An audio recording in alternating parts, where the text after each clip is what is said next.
tumeshiba. Let us rise onto our feet. All right. Tusimame tafadhali. DJ, put on hold kidogo. You want to start that song together so it can ignite the energy for this afternoon session. All right. Let us all stand, ladies and gentlemen. Tusimame tukiwa juu ya hewa. Comrades power! Comrades power! Comrades hey! All right, I can see the energy. You need energy ya cabbage. Naka kuku pale, naka mokimo, naka rice, au sio? Powerful. Na wale wasio wamekunywa ile ya mint, naona kidogo wanaanza kusweat. All right, tumesimama au sio? Are we ready for the afternoon session? Are we ready for the afternoon session? We are ready. So we want to get this song that ignites our passion. Sitasimama maovu ya kitawala. We want to dance and sing together. All right. I know kuna wale hawajui hiyo nyimbo. You can still mime because you cannot see you. A mask imekufunika. You are lucky. So you can just mime, no problem. But try shake, so that digestion inaweza kuwa faster. All right, ladies and gentlemen, our DJ is going to play the song and we together sing and dance. Let's go, DJ. All right. Say what? Sitasimama maovu ya kitawala. Sitasimama maovu ya kitawala. All right. Ufisadi, ubinafsi, ukabila. Let's clap. Kuuza sura, wataki kuuza sera. All right. Undugu ni kufaana. Sitasimama maovu ya kitawala. Say what? Sitasimama maovu ya kitawala. Let's do it. Hatujadwadhifa, una deserve bila kasha makashfa. Hii society Kenya wanaeza share ni nyungu ya busa ama ketol ya shisha. Mfuko zinasikia echo. Unajua thamani ya mali na size ya kifuli. Eyo, ujaibiwa juu hauna kakitu worth. Risking jail time, police bullet for. Unaweza argue, crime doesn't pay. Justice in a bay. Mwizi ana 40 days, 365 days later. Anaendelea kugrow fatter. Wale wenye dreadlock for power, ready to lose their head for presidency. Bora waione kwa currency. Sababu gani siko affected na turbulence? Nikifly angani, nimezoea the same feeling. Matatu following online. Do this. Hey. Juliane. Can I sing? Yeah. Do we know? Ati nini?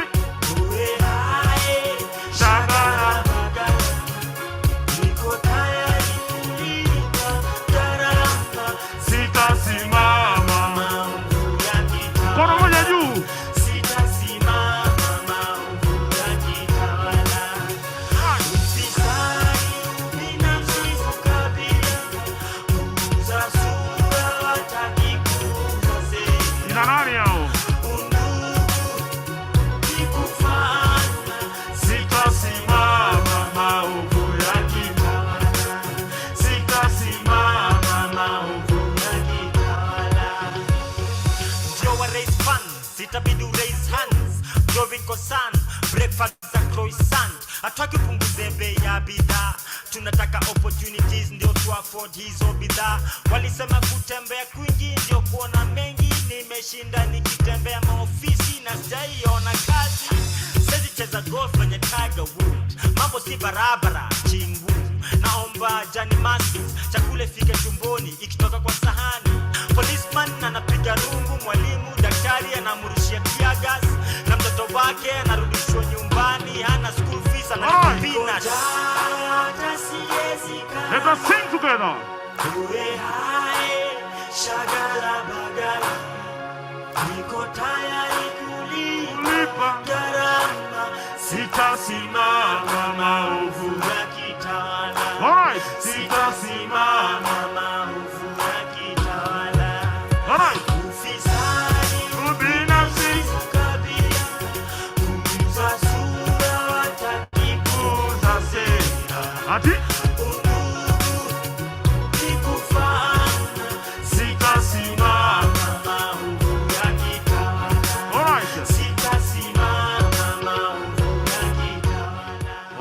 of applause, ladies and gentlemen. Jipigieni makofi tafadhali. Comrades power!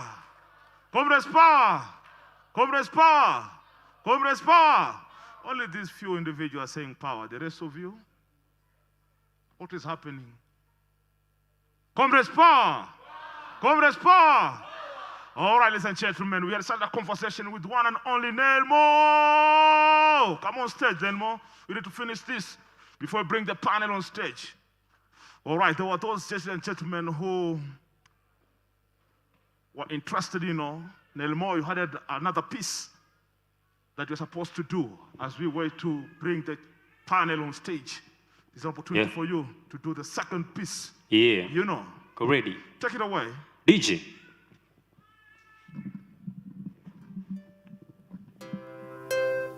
Yeah.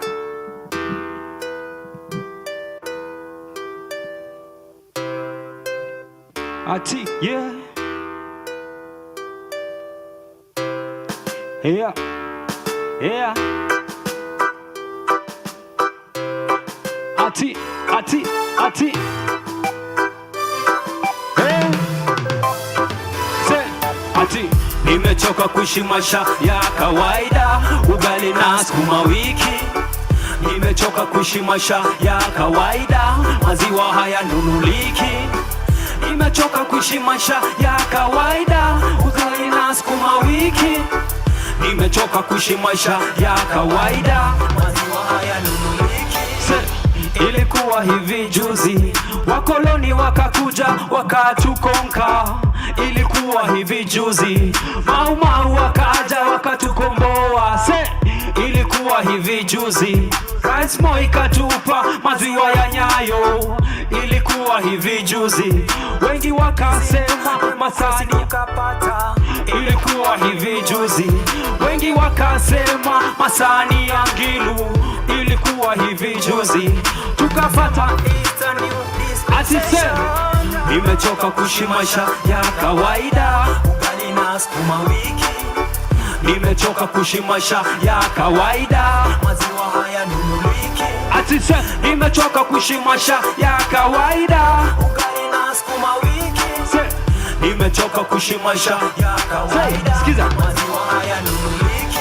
Ubani na vangu wasafila mtumba, majukumu yamezidi, hakuna time ya rumba. Chapa kazi toa jasho, tadhani mimepunda, salari ongezeki, miaka nenda pale pale. Mafuta yamepanda ila kushuka pole pole. Tembea mitaani bega bila unatamani ila bei nayo ghali. Maswali nauliza nitapata wapi jibu, yakasari nalipia tena dabo. Maswali nauliza nitapata wapi jibu, yakasari nalipia tena dabo. Maswali nauliza nitapata wapi jibu.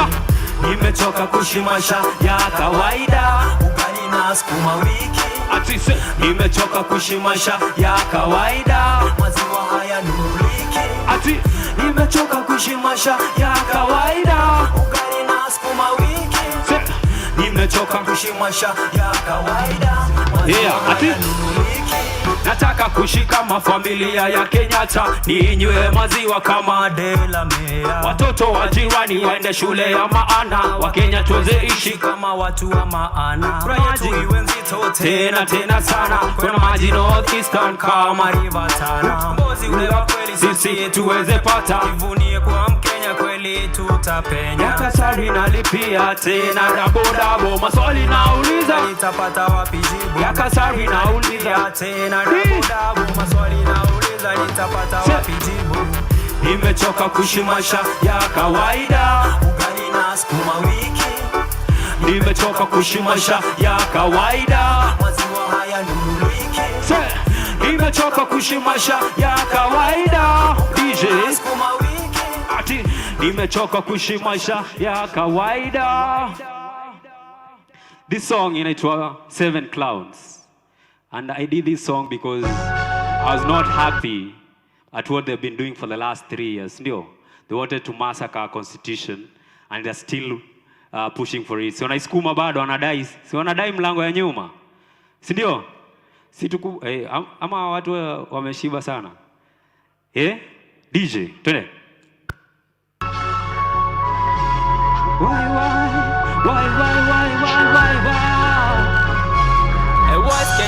better rise up now. Hear me, Ati.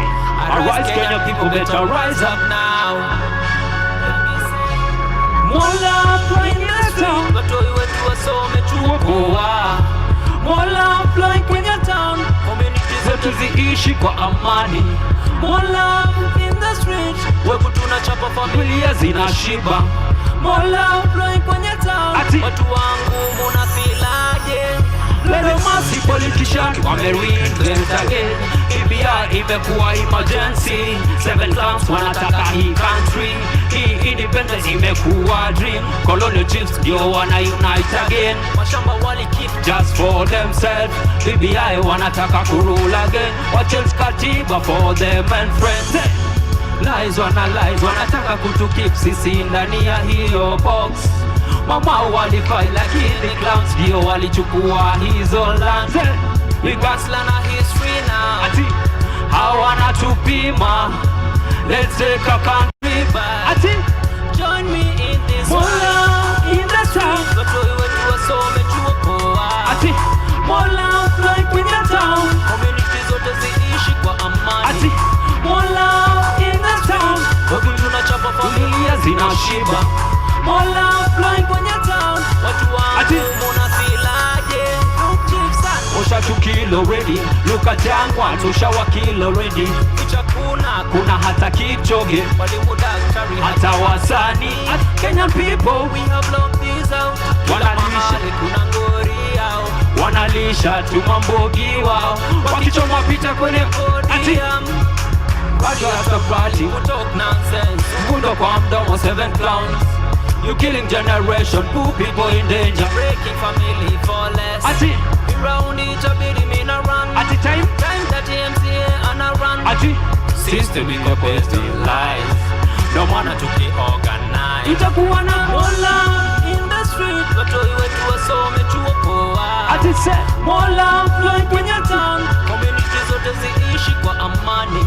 Mola in the street, jobu tunachapa familia zinashiba. Mola fly kwenye town, watu wangu munafilaje? Yeah. Imasla na history na ati wanafanya nini? Hawana tupima. Let's take a country back. Join me in this Mola in the street. Kill it. Mola fly in the town, shikwa amani. Alright, Mola in the street, job tunachapa familia zinashiba. Round of applause. Yeah. We need like 2 hands questions for Nelmo. 2 hands questions for Nelmo. We had done one before lunch. We're going to give an opportunity for 2 participants. Nikasha sahau Kenya tulikuwa tunaongea before toke hapa. Hawezi sahau. Who has a question or a comment or recommendation for Nelmo as an artist? Kono juu. Yes, my brother there.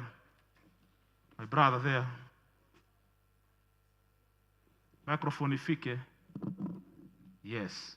Another question for Nelmo? Yo, we have 2 brothers there. Ladies high.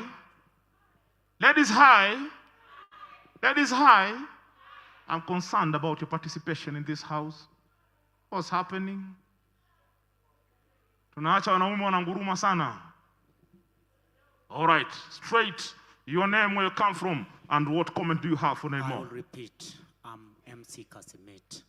Now, just as I've said, I'll be running for a member of County Assembly in Kware Ward. Okay, my question to my brother, not actually a question, but it is a comment. He is a true artist. He's really expressing what he's doing through heart. Pongezi sana na Mungu akubariki. Kitu ambayo ningependa tu niulize, kwa sababu unajua sasa ni changamoto kwa wengine ambao wangetaka hata hao walelewe, si ndio? Kwa sababu unajua kama wewe ni mtoto unataka mtu mwenye anakulelea. Sasa kama wewe baba sasa wa usanaa ama usanii, ningetaka sasa nijue uko na mikakati gani ili kuhakikisha ya kwamba wala ambao samahani lakini si haistahili waitwe, wala ambao wanaitwa upcoming artist lakini hatuna upcoming artist, wote ni artist. Sasa wataweza kufaulu kivipi kutoka kwako? Asante baba. All right, a very good question for Elmo. As you take that, please take the microphone to the next participant. Elmo can react to that. Hello, nitarudia tena. Just a moment, wacha ajibu hiyo alafu tuje kwako. First of all, the song we started with other artists, sikustart peke yangu. And so one thing, first of all, apart from being an artist, I'm also a co-founder and the executive director for Mukuru Youth Initiative, which is an art organization based in Mukuru. So, and we work, tunawak na artists wa kuimba, tunawak na artists wa kuchora, filmmakers, different kind of artists. So that is a space that artists wanaweza grow, and that's basically for kujibu swali yako. That's one thing that we're already doing. Na mimi usema najua hata mimi mwenyewe na grow. The only thing naweza fanya ni to see others also getting to where I am. But still, I also need other people to get to higher heights. So it's just that. It's a work in progress, and we're working as we're moving forward. Yeah, I hope nimekujibu. All right, thank you. My brother, a round of applause for him more. A round of applause for Pigel Makofi. Yes, my brother. My name is Simon Onyango. Narudia tena. Nilikuwa na swali. Your first song yenye umeimba sahi ilikuwa inaongelea constitution.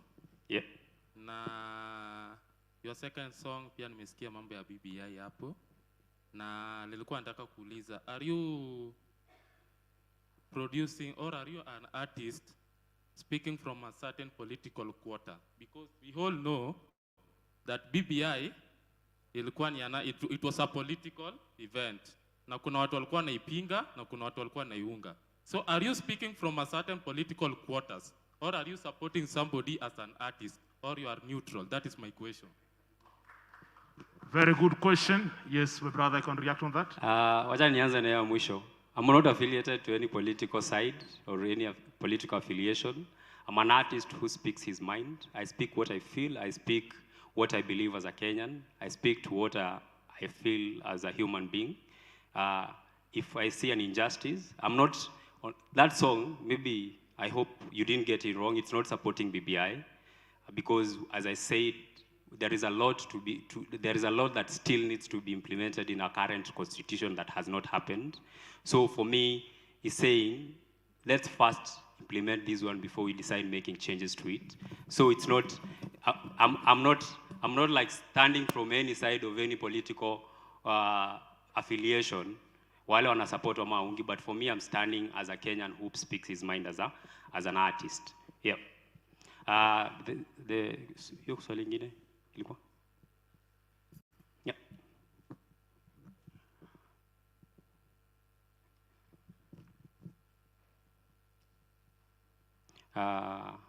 Unaweza hiyo swali lingine ilikuwa, najaribu kukumbuka the second question. The first one yenye uliuliza. Just ask, no, him. Yeah, you asked about political affiliation. The other one was? Oh, it's the same question. Yeah, so basically, it's, for me as an artist, I express what I feel. It's not about ni nani na support, nani si support. And that's, and also talking what is right. That's how.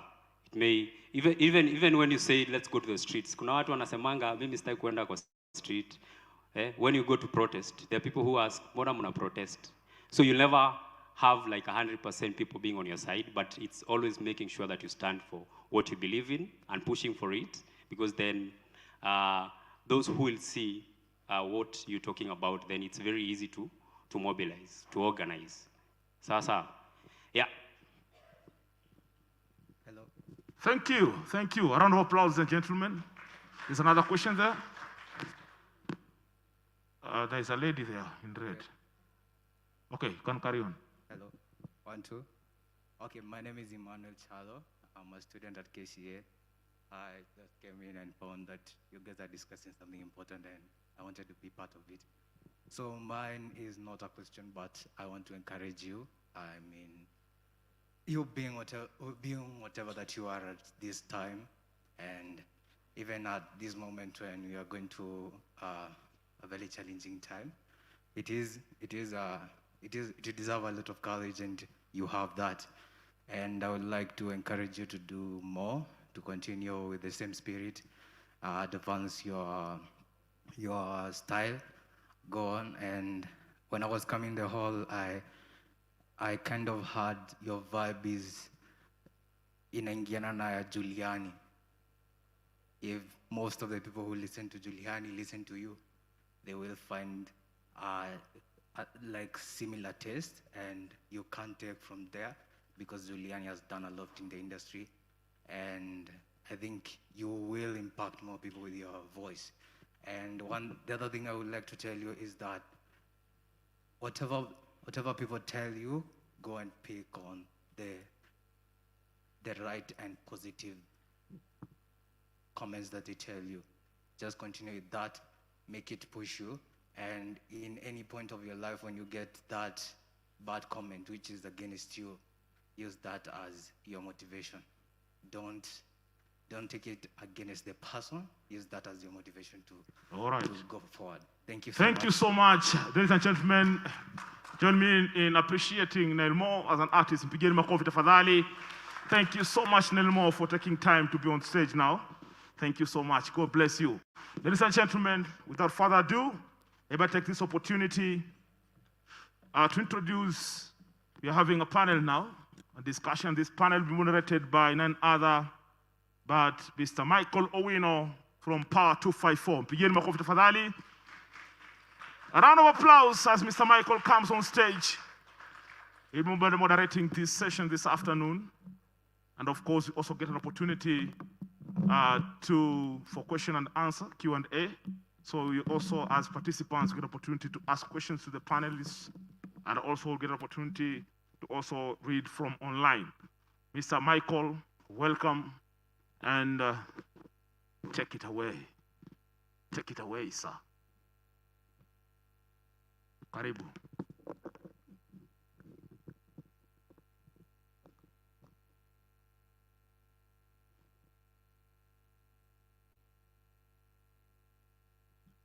Thank you, MC. I hope you're all having a nice time. Yeah? So today's session, the afternoon session, is going to be very, very interesting. It's all about arts. Again, you've noticed today we are talking about arts. We are going to talk about arts and social justice, because I believe a lot of us here are activists or activists in one way or another. So the format we are going to adopt is this. I'm going to invite the panelists, and then we're going to have we're going to have a discussion on various aspects of arts and democracy. And then afterwards, we'll open up for the audience to ask the questions, just like we were doing the other days. Sawa. So today, I'm going to be joined by a group of artists. Some of them you know, some probably you're seeing for the first time. But please help me in appreciating and welcoming on board the first panelist, an artist, akona kofia mingi sana. He's a rapper, he's a spoken word artist, he's a creative, he's an entrepreneur, he's from Dandora. Nani huyo? Yeah, let's welcome Javan, the poet. Karibu sana. Karibu sana, Javan.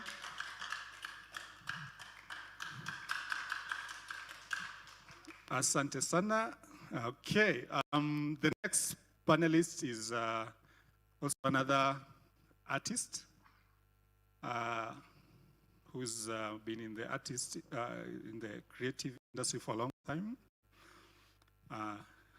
She's a lady, she's a poet, and she's a lawyer, stroke advocate, lawyer.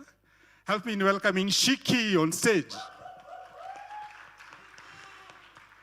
Karibu sana, Shikkey. Karibu. Let's appreciate her as she comes in. The other artist that we're going to welcome on board to have this discussion is my namesake. He's a musician. Well, help me welcome on board Michael Aguirre. Michael, wherever you are, there he is. Santeni sana.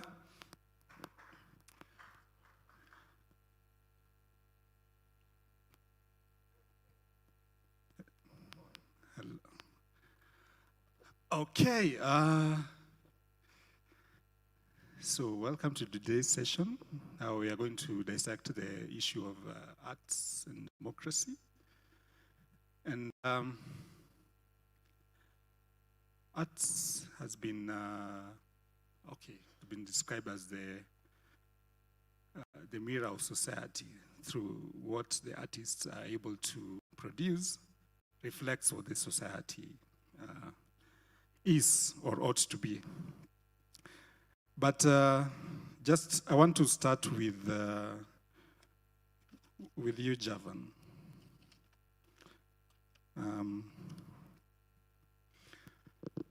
Today we are going to talk a lot about arts and democracy, but we'll also touch on other aspects of arts as well.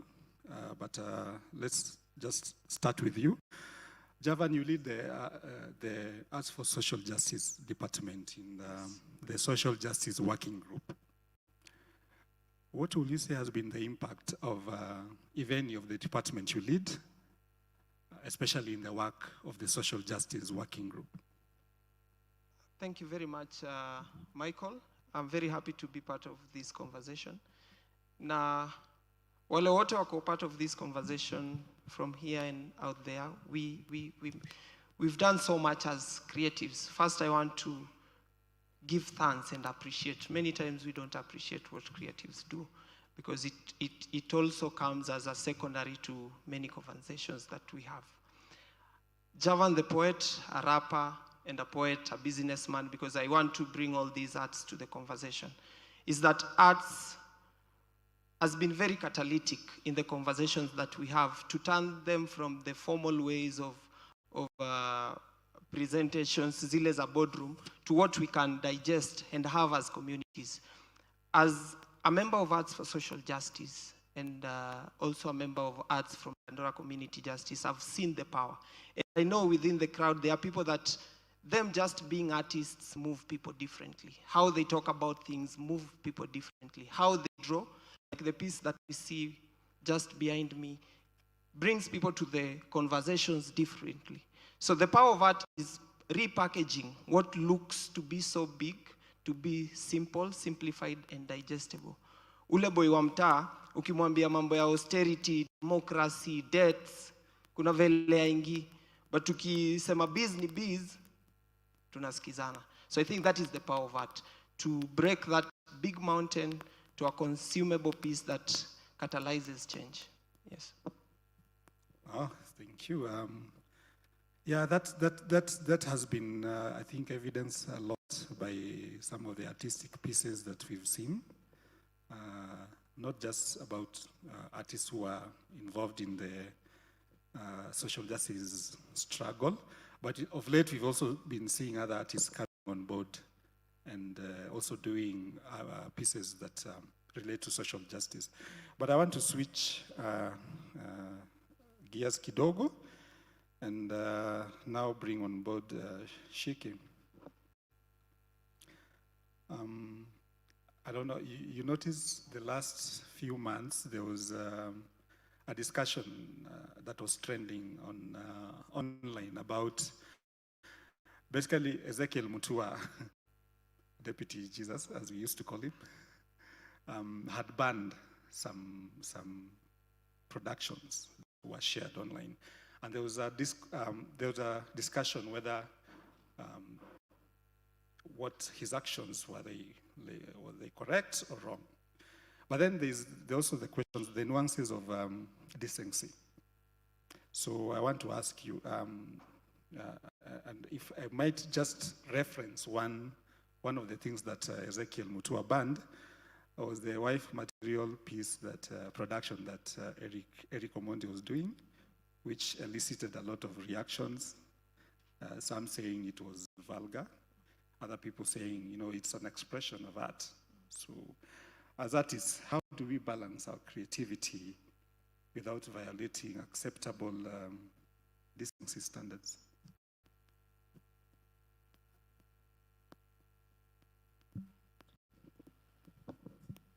So what I will say is this.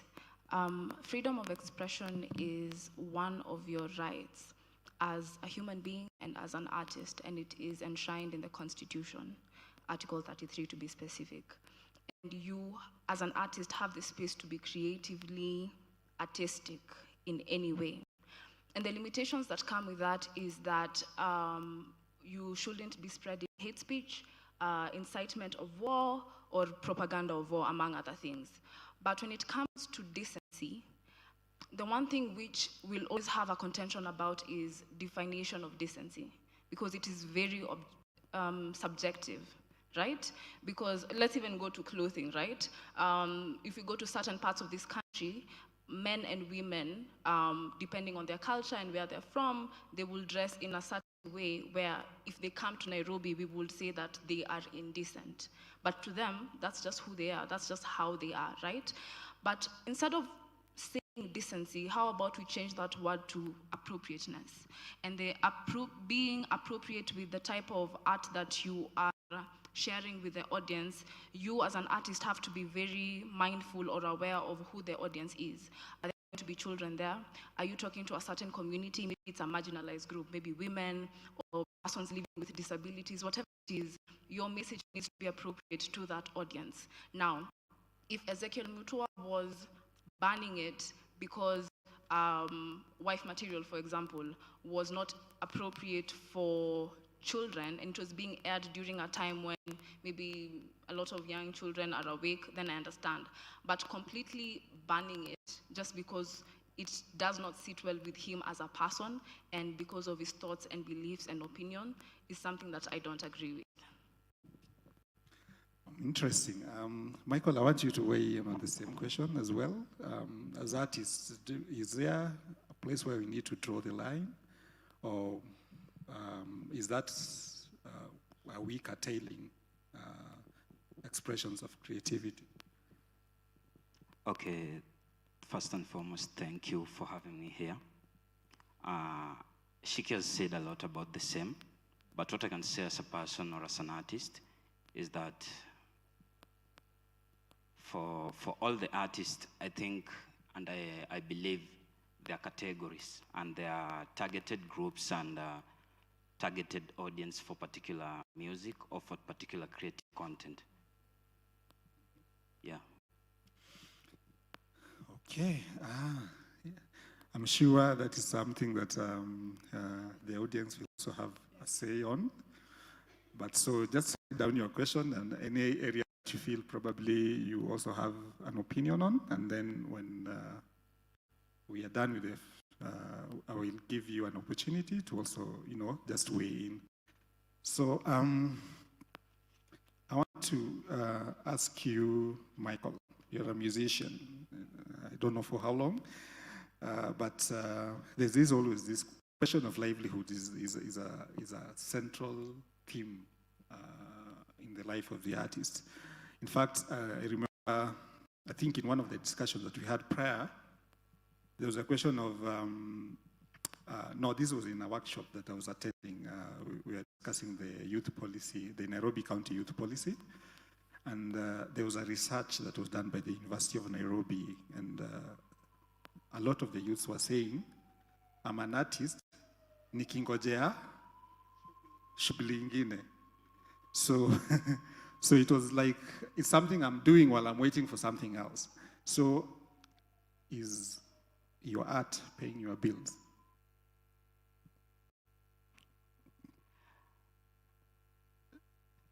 My art is paying my bills when I'm giving it like full time. I really believe that anything that you do, repetition is key, and repetition is master.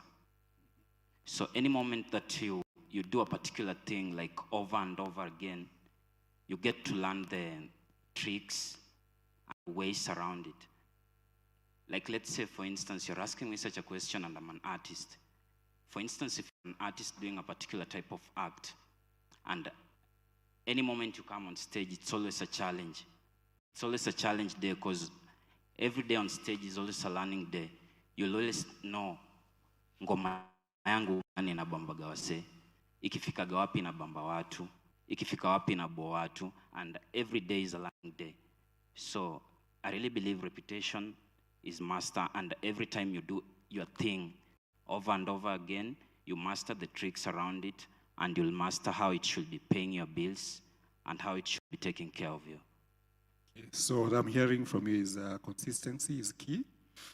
Shikkey, yeah, this is a big question among artists. What are your thoughts? I actually think it's a very personal question, but just to answer you for a bit, one of the things I realized early on in my journey in the creative scene is that I needed to diversify.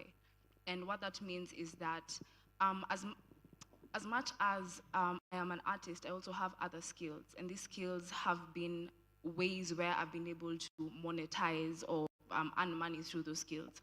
For example, I've studied law in the University of Nairobi. And one of the things that I have been able to do is train on intellectual property rights when it comes to artists, train on how to read contracts. I've even had an opportunity to work with Power on the same, to educate other artists on how to do the same. So was I earning in that sense? Was I earning because I was an artist in that moment? Maybe, partly, but one of the things that opened that door for me to be able to work with Power 254 among other organizations was because they knew me as an artist, and in that partnership and collaboration and working together, they also knew that I had these other skills where if they needed to tap into it, they were able to tap into it. Okay, thank you. Javan, I will also ask the same question to you because Yes. So for me, I'll take that question differently, and I think it's also as part of talking about democracy. Democracy in itself is good leadership, and when we say good leadership, it does not necessarily stop with the politicians, but also how the systems work. Arts pay, but with the system that we are in now, it is not paying as it should, because even listening to the conversations that are going on, Shikkey, being a lawyer, she needs to exist within the system of artist and artistry, and just being, for example, a lawyer that deals with artists. Not many artists have issues with law and find a lawyer who deals with artists, because this space has not been made good enough to stand alone as an industry on its own. For example, and the space is big enough. I know most of us, and personally, most of my content is around social justice issues and human rights. But what about the others who don't do this content? How do we help them to stand out as artists? We all know, just recently, the CMOs that run the Kenyan creative industries were, deregistered. That is a key conversation because, one, there's so much resource finances that pass hands, but they don't reach to that particular person they should reach to. That is the question. So, and when you introduced me, you said I wear many hats, one of them being an entrepreneur. I would want to totally focus on artistry as a way of living, but then the space does not allow me to only do that. Because even if my songs were to be played on radio, how much money comes to me as a person? And that's why we have to talk about even the leadership within the space of arts, so that when someone looks at me as an artist, it's not just because they rap only and they love my lyrics, it's also because it's work. But it's not work now because systems are not working. Secondly, the conversations around arts and artistry have not been mainstreamed. We know. It's only recently that it came out and has been publicized that Sakaja was a musician. And we now feel like we are related to the system in a way because somebody in the space understands arts. But if that is not the case, then when Sakaja is not in the space or any other person, we know there are so many people who've been there who've had an artistry background, but then the conversation is still not ripe. I know I've worked with people like Ziki that were supposed to be part of the panel. The reason they are not in the system is because they tried to streamline things. But when that happened, they were sidelined. So also part of what we are trying to push is to make arts a full economy, an economy that is respected, and an economy that can be counted. When we're doing budgetary, we say, usanii lileta hii pesa, na hii pesa ndio itaenda wasanii. Because until now, COVID inafanya wasanii wengi wako na mental issues. Because they can't survive. Now if you don't know about social media, I'm going to use the social media as an alternative to not coming to a stage, where do you go to? Because there are also no systems that cushion us as artists. When there are no shows, where do we go to? Do we retire? Do we need to retire? We need to. So that process needs to be clear. I know art pays, because personally I have done some few things with arts, but I know it can and should pay better. Yes. Oh, that's interesting. You bring in the issue of systems, and you're saying that art ideally should be able to pay our bills, but given our current system, maybe now that's why people are also venturing into other side hustles. Okay, other things, then also doing art at the same time. So now that brings me to the question of, despite having a lot of potential of boosting the economy, the government is somewhat sidelining the arts. Currently, the Ministry of Art is domiciled under the Ministry of Sports, Heritage and Culture. I know, even if you ask the audience here, what has the government done on sports? We can say 1, 2, 3, 4, 5 things that the government is doing. But if I were to pose the same question on, okay, what about culture? I doubt whether we'll have more than 1 or 2, even 1. It's difficult. Okay, so my point is the government is not giving us the artists the due recognition of your potential. And I know we don't have any government official here, but I want to just be the devil's advocate and ask, why is this? Why is this so? Because the way government acts is that if there is, they work with data and they work with numbers. If you can organize yourself, that is where numbers are becoming important, and present your issues. As long as you organize and you have the numbers, the government will listen. So does this point to sort of, I don't want, for lack of a better word, disorganization within the arts sector? Is this a question that, as artists, which is something that what do you think we need to do in order to be recognized, knowing how government operates? I will start with you, Michael. Okay, thank you. Speaking of numbers, if I will answer this question, I will have it from a point of view. I'm from Madare. Madare as a whole has a population of more than 500,000 people in that small area. And that's just a portion in Eastlands. And mind you, most of the major events that are happening in Nairobi are not happening in Eastlands. And if I'm lying, I could even pose a question to the crowd and ask them, which event do they know? Which major event do they know that happens in Eastlands? No major event happens in Eastlands. Events happens in town, and majority of creatives who are performing the uptown event are coming from downtown. So this one really poses a question on my mind. How about if we organize ourselves as people from this other side? No discrimination of where you come from, but how about if we organize all these numbers coming from Madare, coming from Dandora, coming from Kayole, coming from all these places of Eastlands that has high population, and we transform that population into money. That simply means we can have a lot of potential from this other side, and maybe we can have a sustainable local economy from our place. But what happens? The system is put in a place in a way that all of us happen to be or are being brought into platforms whereby we believe that we are competing ourselves instead of linking up amongst each other and making up a local economy that can boost us or that can sustain us where we come from. I think that's a major problem. And if that can be solved, I think we can have an economy that can sustain creatives from each and every place that they go.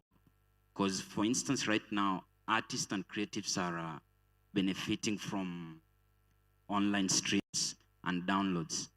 And if you look at the population currently in Eastlands, majority of the people from there are youths. And if majority are youths, almost 80% of the population of youths are having smartphones. So about if we make these fields ready and make them a safe landing spot for music, that simply means our economy can grow. But the system is put in a way that all of us believe that we are competing each other that much that we don't have even that time to think of organizing ourselves and having something concrete that can benefit us at the long run. Thank you. Okay, I think you're saying the artists need to come together and like there's a bigger the artists from Eastlands, we should be able to build up from there. Basically, we should create a culture. Mm-hmm. We should create a culture that will be sustainable, not just a culture that comes and goes. Because if we create a culture that will be sustainable, that simply means the high rising number of artists on a daily basis will have a cake that they'll be eating. Or they'll come and have a chain that they can hook their music or their talents into. Because right now, there is not that chain that someone can get into and benefit from it. Yeah. And we'll get back to that shortly. But Shikkey, your thoughts on this? Why is the government ignoring artists?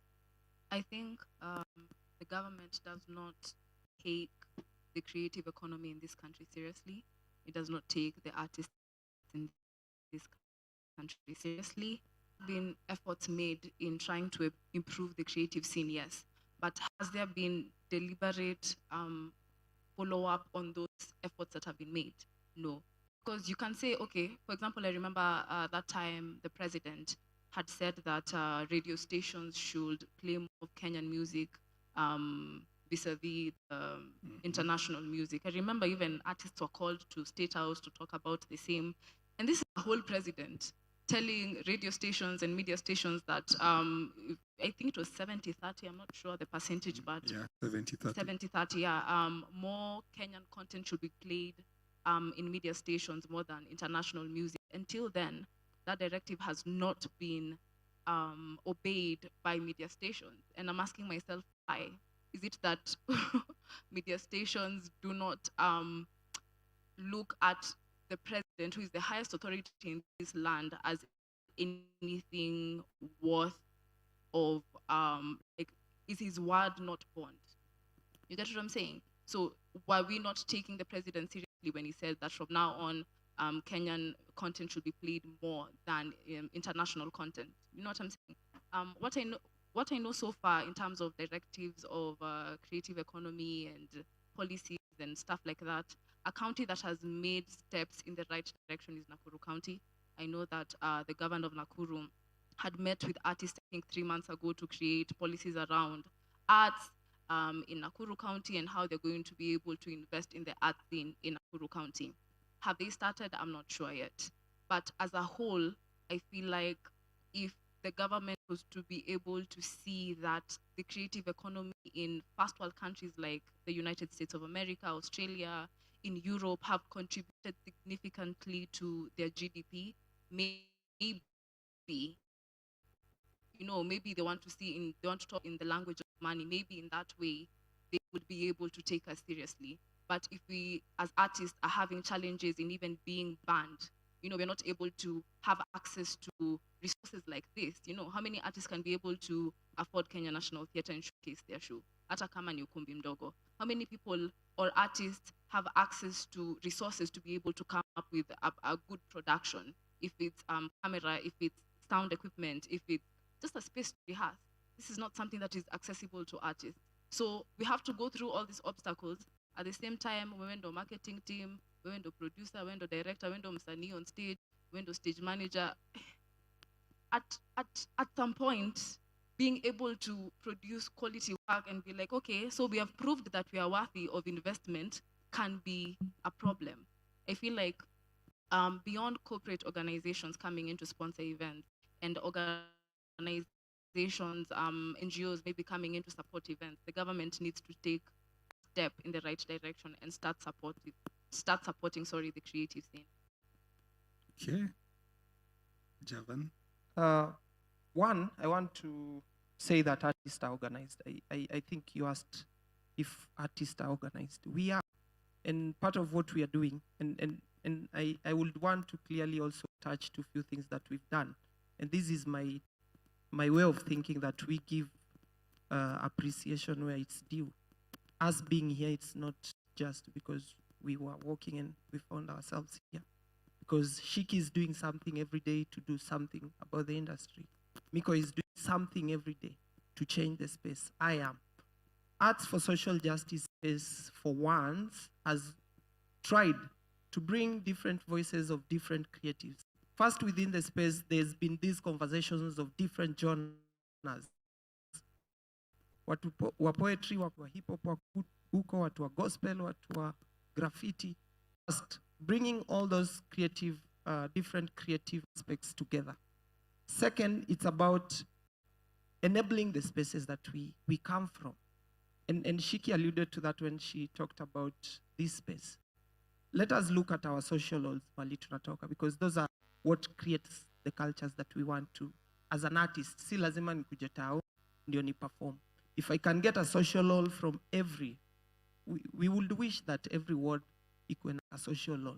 Ndio tukieka ka event, wase watakaa meet. But that is not there still. So what also we are pushing, and this is part of a conversation that not only creatives will push, but also community members. Because it's not only artists that will use the social law, boxers will use the social law. Watu wa press-ups, watu wa bodybuilding, watu wa, what do we call these? Dancers, you know? So it's, and that is why we are also enabling people to do democracy conversations. Where do we participate to see that these resources are brought back down to the people? Because however much we are organized, ule msanii yako Isiolo, kama ana Android phone today, we can't ask them if they're organized, because they are not enabled where they are. They might want to do something, but they don't have it there. So first is catalyzing change from an wholesome space, where with or without an artist in a space, there's an enabler. And that's why we have ministries also dealing with these particular works. We have allocations that deal with these particular things. But where are these monies? So accountability is two-way. And as artists, I remember the conversation that you were talking about when the Nairobi County government was coming up with a plan for the youth and artists. Is that our voices, and we went there. Now, what we are waiting for is a feedback that has resources and timelines also. See, tuende tu tufanye participation, and then after that, we are like, ilifanyika. So it's two-way. And this is what I wanted also to talk about streaming. And inequalities are in very different levels. I was really trying to understand how views work. And wale wali make YouTube, for example, how they pay English content is very different to how they pay Swahili content and our mother tongue type of content. That is a very big inequality. Miko is very good in singing kwa dialect yake. Beautiful. But content yake with the same views na ya Kizungu will be paid differently. So also this brings us to the conversations of also as youths, as people, not only lawyers, but people who also have the know-how around technology. Let's come up with platforms that appreciate what we have the way it is, so that we don't get lost in just looking for views, but they're not helping us. Yeah. Okay. Like the views as platforms, which have opened up a platform for many creatives that we didn't get to know, and that are local, and the content is local and something that we all can relate to. So, but let me ask you, just going back when last year when COVID hit, and one of the sectors that was hardest hit was the arts. Yeah, so there were no more shows, there were no more galleries. You know, very little. Okay, basically there was a shutdown, and that now called for resilience amongst the artists. You have to find ways of still sharing your content and trying to sell in a very depressed economy where everybody's holding on to their shilling because they don't know what tomorrow will bring. But then, out of the blues, the president announced 100 million shillings for artists.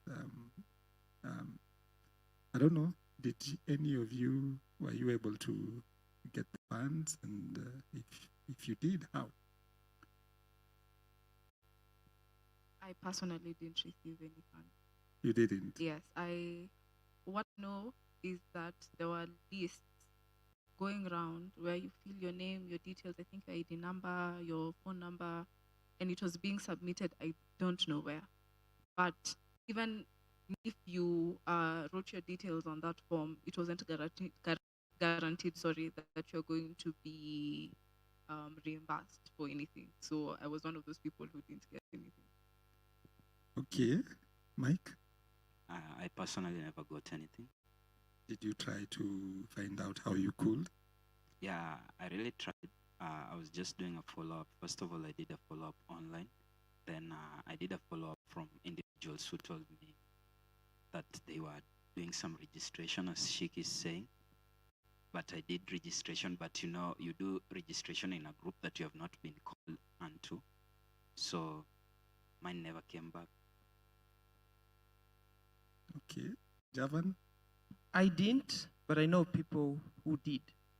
The conversation around such money is first is that it's penny. It's like nikidogo sana, you know? And this is how saa zingine tunadanganywa, ama rather how someone takes advantage of a situation. And my issue is not the 100 million. My issue is consistency and sustainability. Sawa, COVID ili hit, wengine walipata, wengine hawakupata. But what happens if something worse happens today? For me, that has been the question, because and even organizing artists is very gradual. Someone said the other day, ukiza mtoto na toke mbio hata utatoroka. Is it true? Yes, utatoroka, because we can't just. So consistency in terms of how we nurture people. Huyu ni msanii. And I remember tukiwa primo, kuna times watu walikuwa wanafanya arts and home science and all that. Part of that was to make people grow gradually. So this was put out there because artists wengi walilia. But very few walipata hii assistance. Issue ni, if something worse happens today, who is even taking the data today? Ata for example, who upper KNT, who takes data of artists who come to this space? Poetry After Lunch, kuna wasanii over 200 out there. And this space is mandated to just do work around creatives. Because that is only a cushion. It's not money to help you live on. Unajua? And when we did a math, for the many artists wale walikuwa registered, wacha wale waja register, because they said we will work with the CMOs. We will not work with the artists who are outside the CMOs. Wale tu walikuwa kwa CMOs walikuwa wanapata peanuts. So what about wale hawako kwa CMOs? If that money was to be divided in that manner. So it's about sustainability. How do we continuously invest in the music and creative industry? There's that aspect of cushion, then there's that aspect of value addition. Miko anaandikanga ngoma, ameandika, amecreate, ameingia studio, amefika hapo. What next? Is there a space that Miko, tuseme for example, if KNT was said, we will only give this space to artists who've done albums, for example, unaandika tu ngoma yako huko mtaani, una record, you try your best, but then you come with an album because you know there's a way forward. But then when there's that gap and breakage, it doesn't really matter. I actually think it's really interesting because during the pandemic is when the arts in general globally was consumed 2 to 3 times more than like on average, globally. And it's interesting how even if people were really consuming music, if it's films, movies, whatever it is, like at a very high rate, it wasn't translating money-wise for the artists.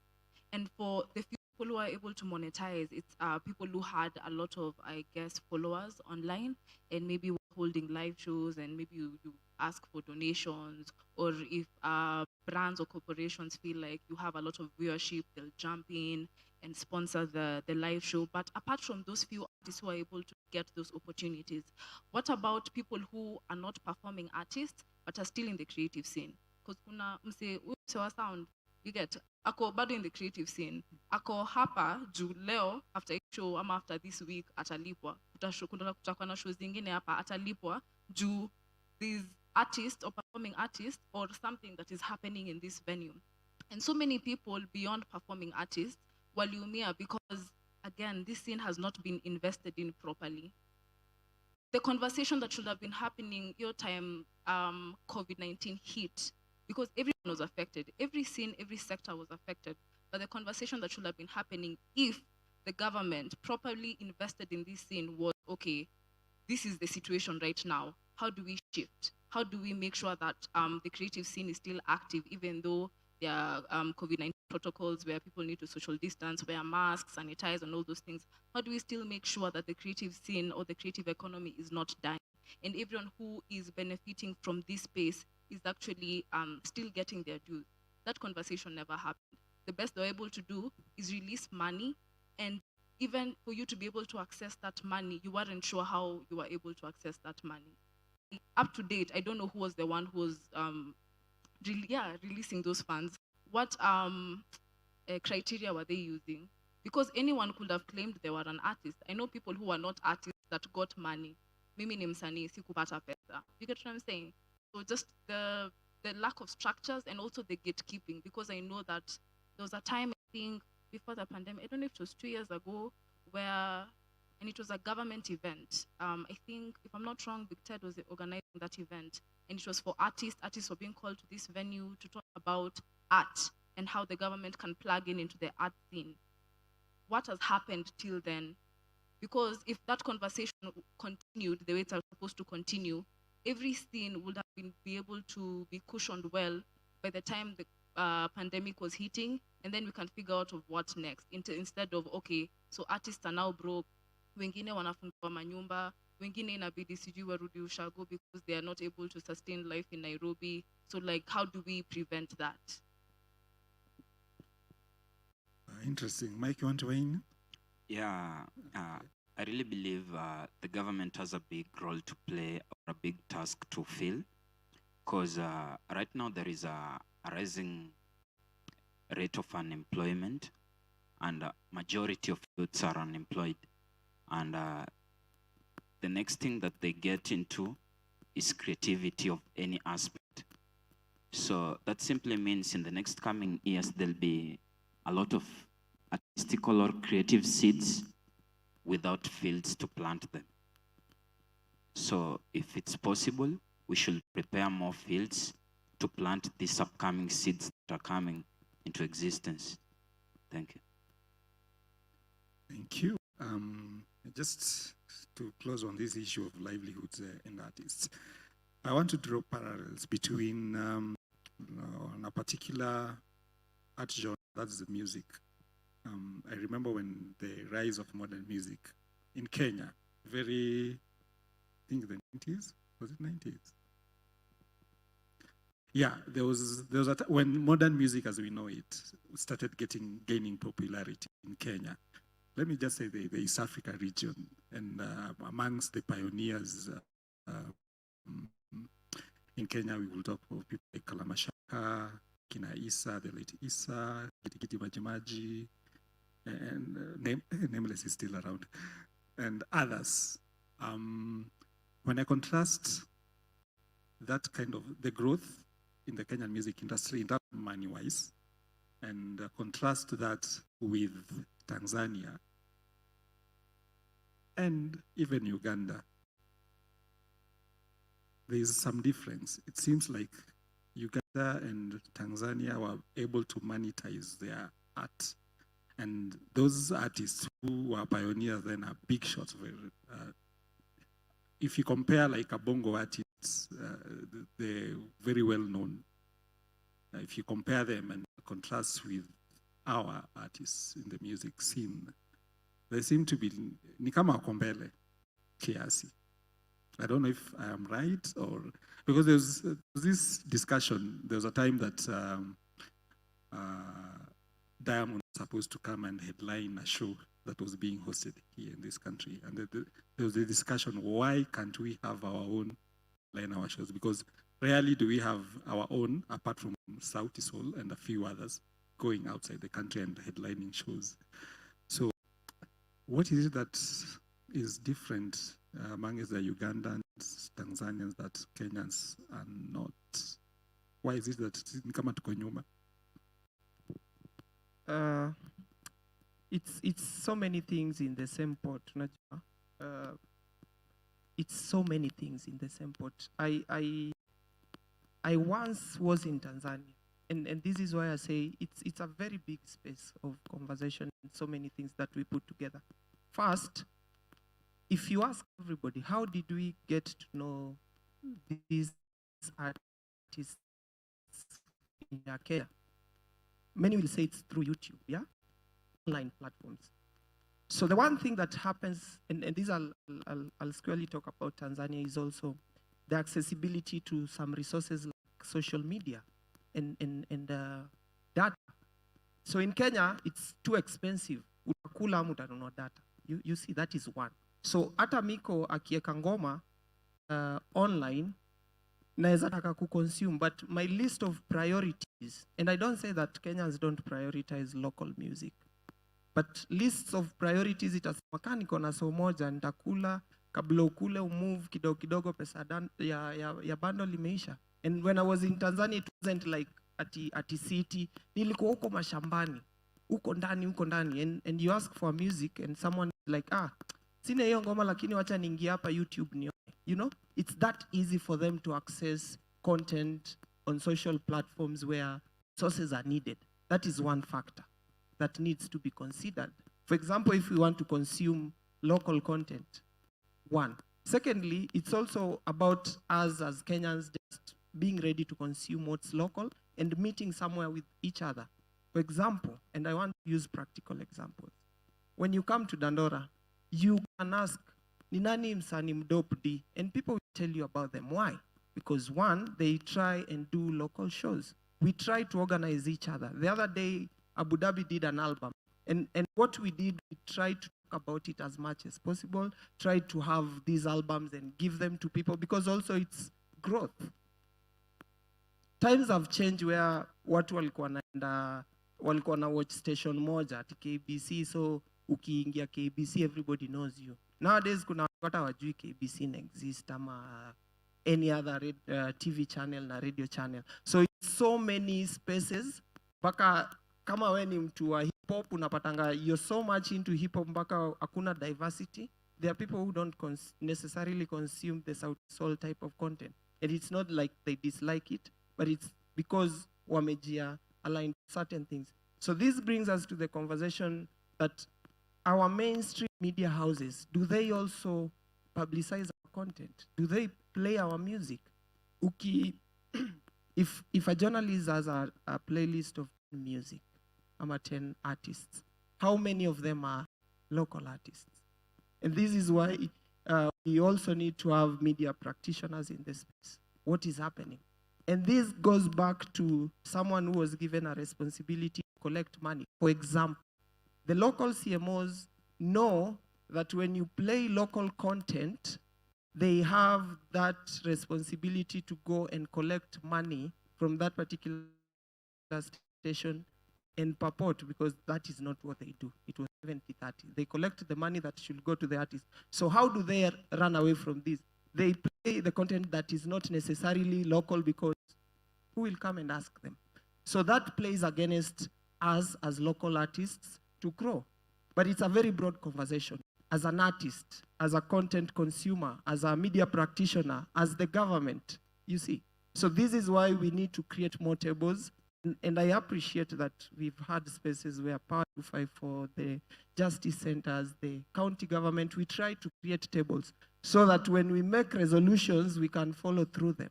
Because if I see the problem is in the media space without a media person and way to follow, then there's still lack.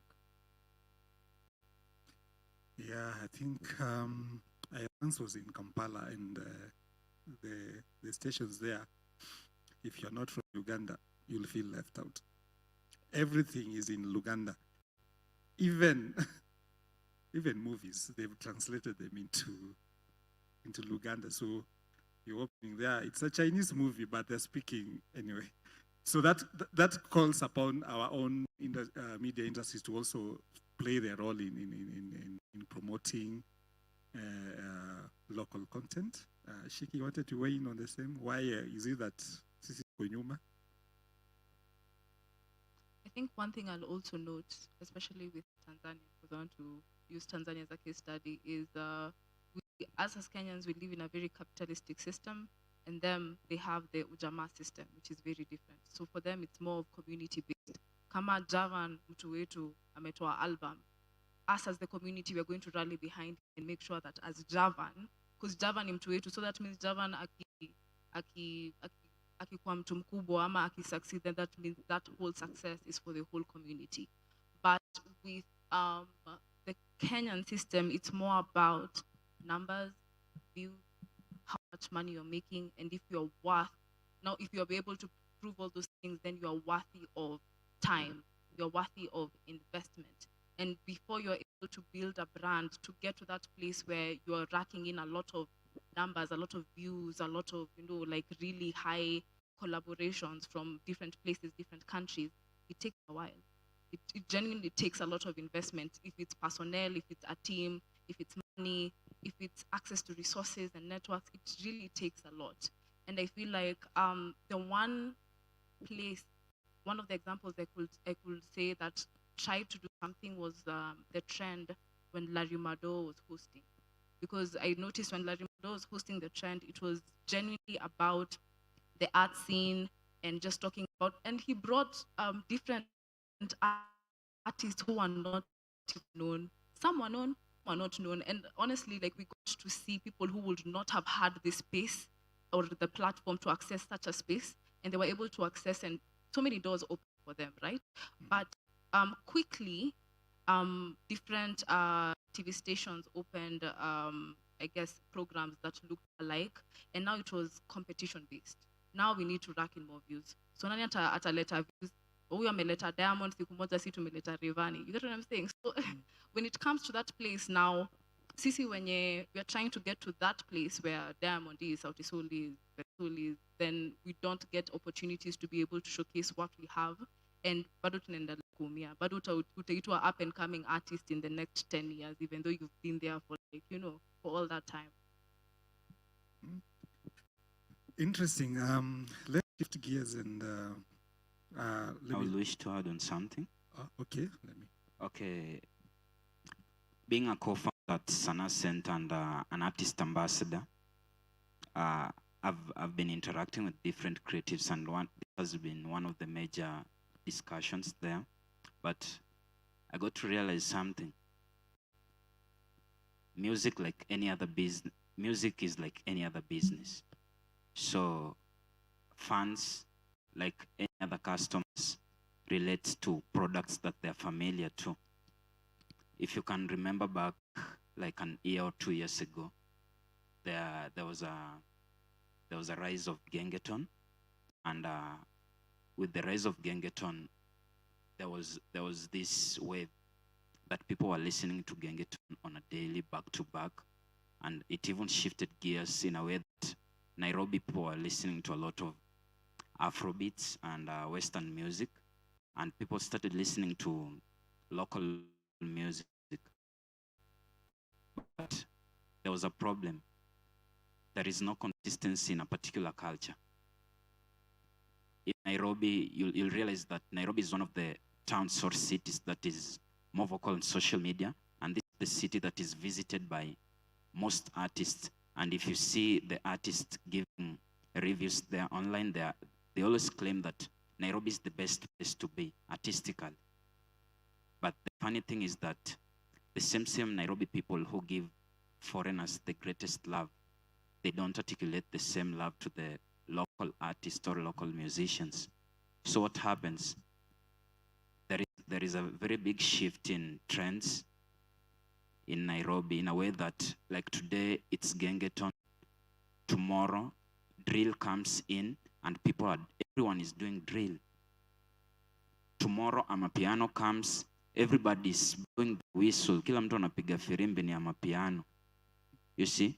So there is this shift on a daily basis in trends and routines in Nairobi. And that makes it complicated for this customer who is a fan to master the product that he or she wants to listen to. So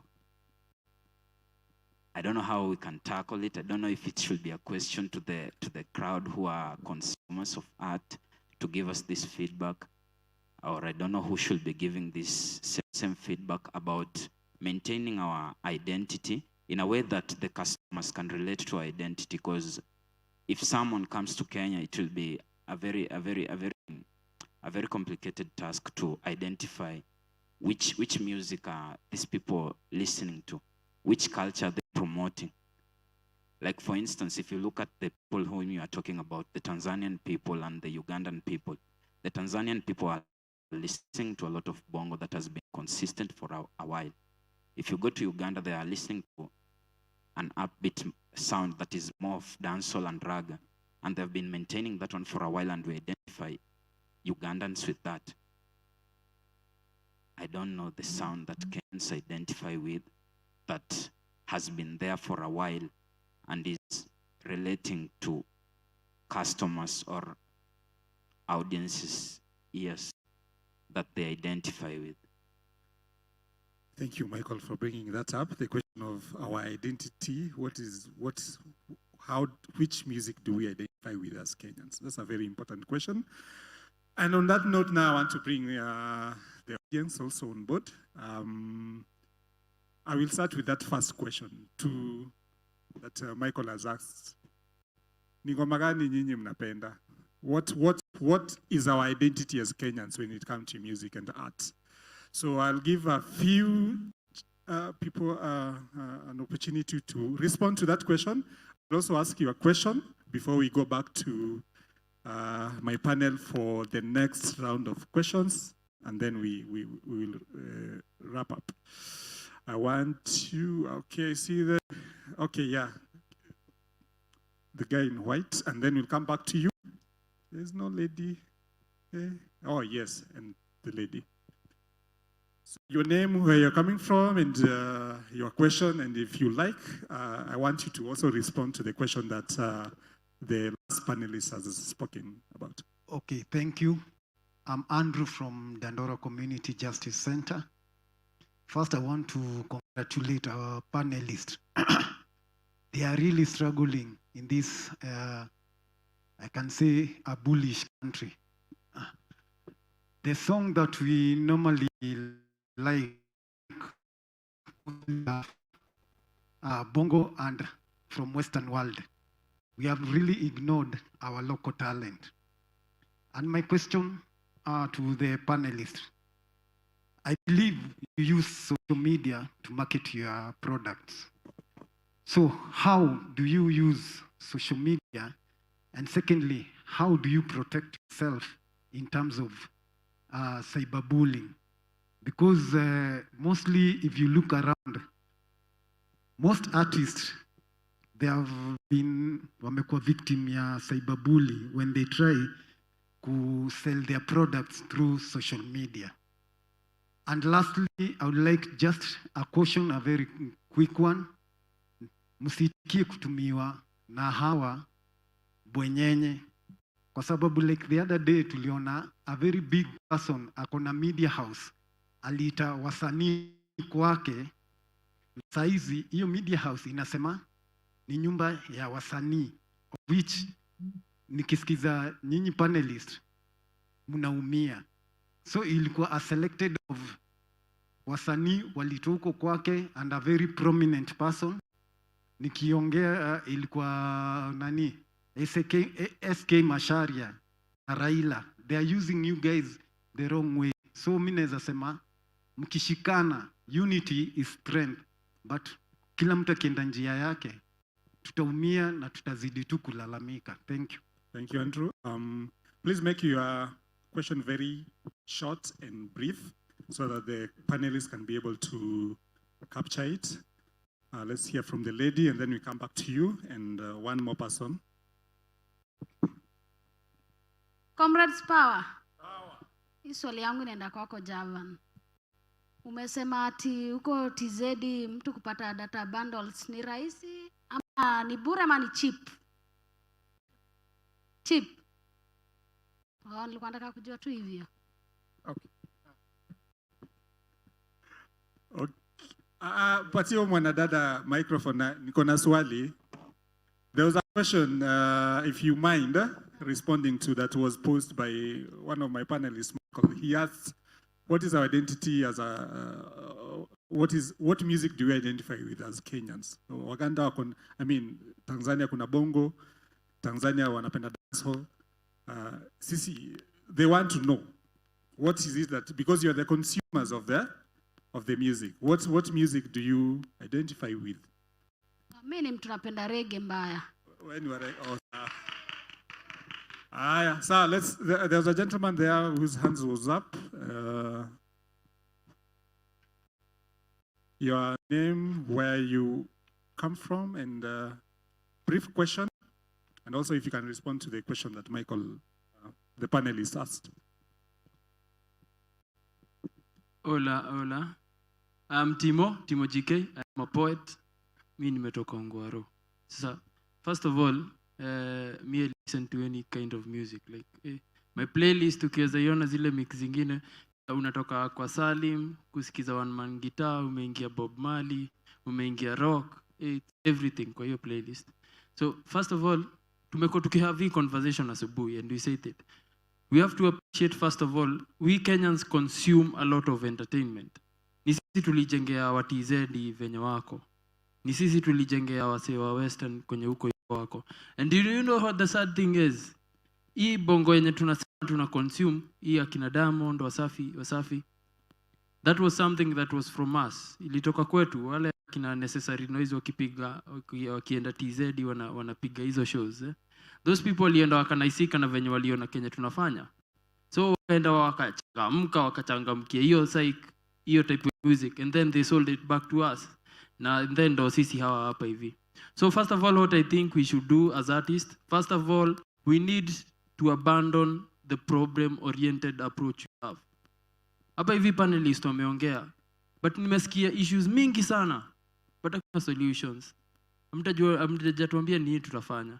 Let's abandon that. You artists, even before us, they have been saying kuna problems. Even after us, problems itakuwa. The issue ni, what solutions do we have? What do we have? Ile capacity tuko nayo. Wacha ni kusema system. System has always been there. Let's address, what system is this? Name our demons. You can't fight demons you haven't named. Sema system ni hivi na hivi na hivi. Hivi ndo kuna issues. This is the much capacity we have. What capacity builders can we bring along? Now, to my question. Corona ilileta disruption kubwa sana. I asked this question yesterday na haikujibiwa.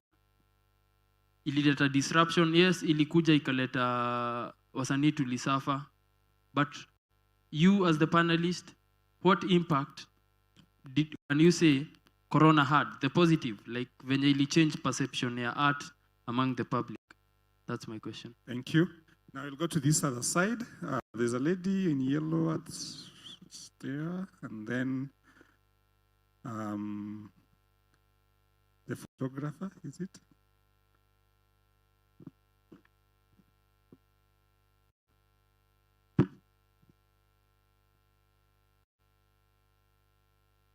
Comrades power. Comrades power. Swali yangu ni hii, inaenda kwa panelist mwenye atajibu. Hao ni ma-activism. Wamefanya ma-art kwa miaka inaenda miaka rudi. Kuna venye kama tuseme mtu akiwa na story na SGBV, kuna court mali ama process mali unaweza enda ureport. Kama wasanii, kuna hizi nini zenye mmecreate zenye kama mmetumiwa unaweza enda report kwa sababu kesi imekuwa wamerushwa nini. Kuna mahali wanaenda kureport. Juu pia mimi ni msanii, upcoming msanii. Nini report wapi in case of dhulma? Asante sana kwa swali yako, very, very direct. Let's just take the photograph and then one more, and then we'll give the panelists time to respond. Yes. Let me first answer the question that was thrown to us. I'm an artist. My name is Luo Boy. So you know, we Kenyans, we are very funny. We are very funny because even the music that we consume right now, the highest consumers are Kenya. The highest Tanzanian music consumers are Kenyans. So we can't blame ourselves because of, one, the system that people are talking about. The system doesn't consider artistry as a job. You know, once they consider art as a job, music as a job, we will have an avenue of getting cash. You know, because each and every time we try to take art there, we have people like John Kiarie, we have people like Jaguar, we have people in the parliament. Your question, please. We don't want, just go to your question directly, please. Let me just put because it in black and white, and I'll be fast. We need to make policies that can change the art and culture scenes in Kenya. Not just talking, and just leaving people like that. Because artists in Kenya are really suffering. Artists in Kenya are really suffering. My question is, what are other avenues that artists can get funds or artists can make money apart from the avenues that we've been using, that people that are in power are stealing our monies from? Because each and every time unasikia hata skiza ati kwa shilingi moja unalipwa 25 cents kama artist, kwa sababu hizo makampuni zingine zinachukua mingi, zingine zinachukua dogo. Nyinyi mnaitwa meeting na mnaachwa hapo. So what are other avenues apart from YouTube and other places? Thank you. Thank you. I'll take one last more. The gentleman whose hand is up. Thank you, sir, for the opportunity. My name is Sam Papito, a TV presenter at Apostolic TV. So I was not to be here, but due to a call by a friend, Nemo, who was the artist performing. So mine is very different, and for the interest of time, I'll be very short and precise. First thing, you people are so biased on the government. You're not looking yourself as artists. Let's begin with the Kenyan system. For a product to be sold in a supermarket, there's something called KEBS. It must pass the process of KEBS. There's a standardized measure product to be sold. That means in Kenya we don't have standards. That is why most artists, 90% are dropouts. That's why when you tell a local mama that I want to be an artist in life, you will not support that. Why? There is that attitude, there is that cloud that has been created, that artists or artistry is an facing life. That is why when you tell me as a sponsor to support Sauti Sol and support Chungulo family, what do I look? Content. What Sauti Sol is trying to produce, or Chungulo is not producing. Artist is an art from culture. So the moment you're not producing culture, you're not doing. The problem is not in the government. The problem is in the industry. We need a standardized measure. That is why in sports, we have before you run, you need to take a drug test. You cannot run on drugs, on art. What are you doing? So next time, sir, please consider me. If you're doing these topics, put me as a panelist. There is you need to develop. Thank you. Thank you very much for that question. The issues of standards and content. Although, you know, art is very, very broad. But anyway, back to my panelists. There were a lot of questions. So I will, the first question was about how to use social media, to push your content, and how do you deal with cyberbullying? Shikkey, I want you to take that.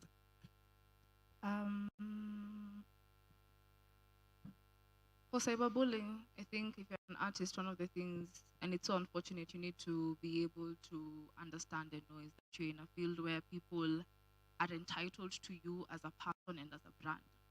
And because of that entitlement, you are going to be exposed to cyberbullying. I don't think kuna any msanii, and the more popular you are, the more people have access to you, the more people who are looking at you. So the cyberbullying might be more intense.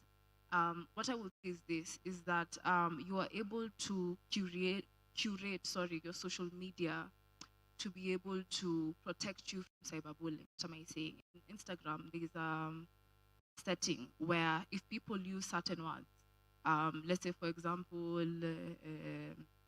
let's say you want to block people from using the word prostitute, right? So if someone comes and calls you a prostitute, you're not able to see that comment. Hata kama amepost kwa nini yako, picha yako, you're not able to see that comment. You can block certain things from your feed. You can block certain people from accessing you on social media. Si lazima kila mtu akufuate control kwa page yako. You actually have rights to be able to protect yourself. And if it gets to a place where people are spreading false rumors about you or false information about you, you can take it till the court. The court is an avenue for artists to get some sort of form or justice. Another question was, if I'm not wrong, how you use social media to market yourself. The one thing I'll say is this: it's not even in the how, it's in the it's in the consistency. Because you need to be consistent. As a brand, people need to see you out there doing something. Umenda rehearsal, umekwa meeting, umekwa panelist, umekwa kwa audience, whatever it is, they need you to see you active in your craft, and you need to be able to build trust with your audience. So you're not selling yourself as a product like you're selling water, but what you're selling is a good moments or a happy feeling. And that's a whole discussion on digital marketing that I'm not going to enter into. So yeah, just in short words, that's how I'd answer that question. Thank you, Shikkey. Javan, one of the members of the audience said, as we all about problems, no solution. What is this system that we seem to be harping all the time about? And how do we move from being complainers to being part of the solution? I think personally, part of what I've been saying is clearly appreciate where we've done good and point out where bad has been done. It still remains so. Won't stop saying where there's wrong, because first, activism is talking about that which is wrong. Secondly, wanasemanga wasanii ni kioo cha jamii. So it's simply a mirror of the society we are in. It's not necessarily a problem that is just for the artists. Wale vijana wamesoma, wale graduates wako hapa na wana kazi. It's a problem that we are talking about. But the reality is that cyberbullying ni kitu iko. And that is, you know, something, because it's a space that first initially haikukuwa manned. It was people to come and express themselves the way they want. Over time, people have bullied. Over time, solutions have come. Na ndio kitu Shikkey anasema. Tukiongelea solutions, ni sisi tukue part of the change that we want. Mimi nasema tu tena. Arts and sports for social justice is already a space that is trying to bring artists together to have one voice. First, that is solution. Because hakuna vile tutaleta change tukiwa scattered all over. Secondly, I just talked about us taking part in a work plan that is going to touch on youth by the Nairobi County. That is a solution. Third is we raised voice against the CMOs that were collecting monies and not reaching to the artist. Now they've been registered. We are pushing that when they are registered back, we can get our due diligence. That is solution. Solution ingine sasa pia ni kwa mafans. Now we cannot, Kenya is a metropolitan type of nation. na ukienda mali kwingine vile hata tunaangaliwa as Kenyans, we can't say sisi hatuta consume. Let us be diverse. Even our own differences, we are beautiful people. Mogithi siko pale na si muna dancing Mogithi. Personally, I have Mogithi in my phone. Oangalaiki kwa pale bado tuna dance. That does not make us wrong. The issue is appreciate it fully. When unasikia mse wa Anglano unampenda, and you can go to their show, you can buy the album, buy it. But when we have an identity as a nation, then we can embrace it. Over time, and this is due to change. As kina twist wazee wetu, that was what was selling. Na kina Nameless wakakuja, ikasell. Then Gengeton imekam, ikasell. The thing is, in our individuals and cells and groups, we have different agendas. And I talked about Miko's background ama ile kitu yao dupoa. Sitasema ati Jumiko na kijaka vizuri, sasa aache ndio tutafute anthem moja.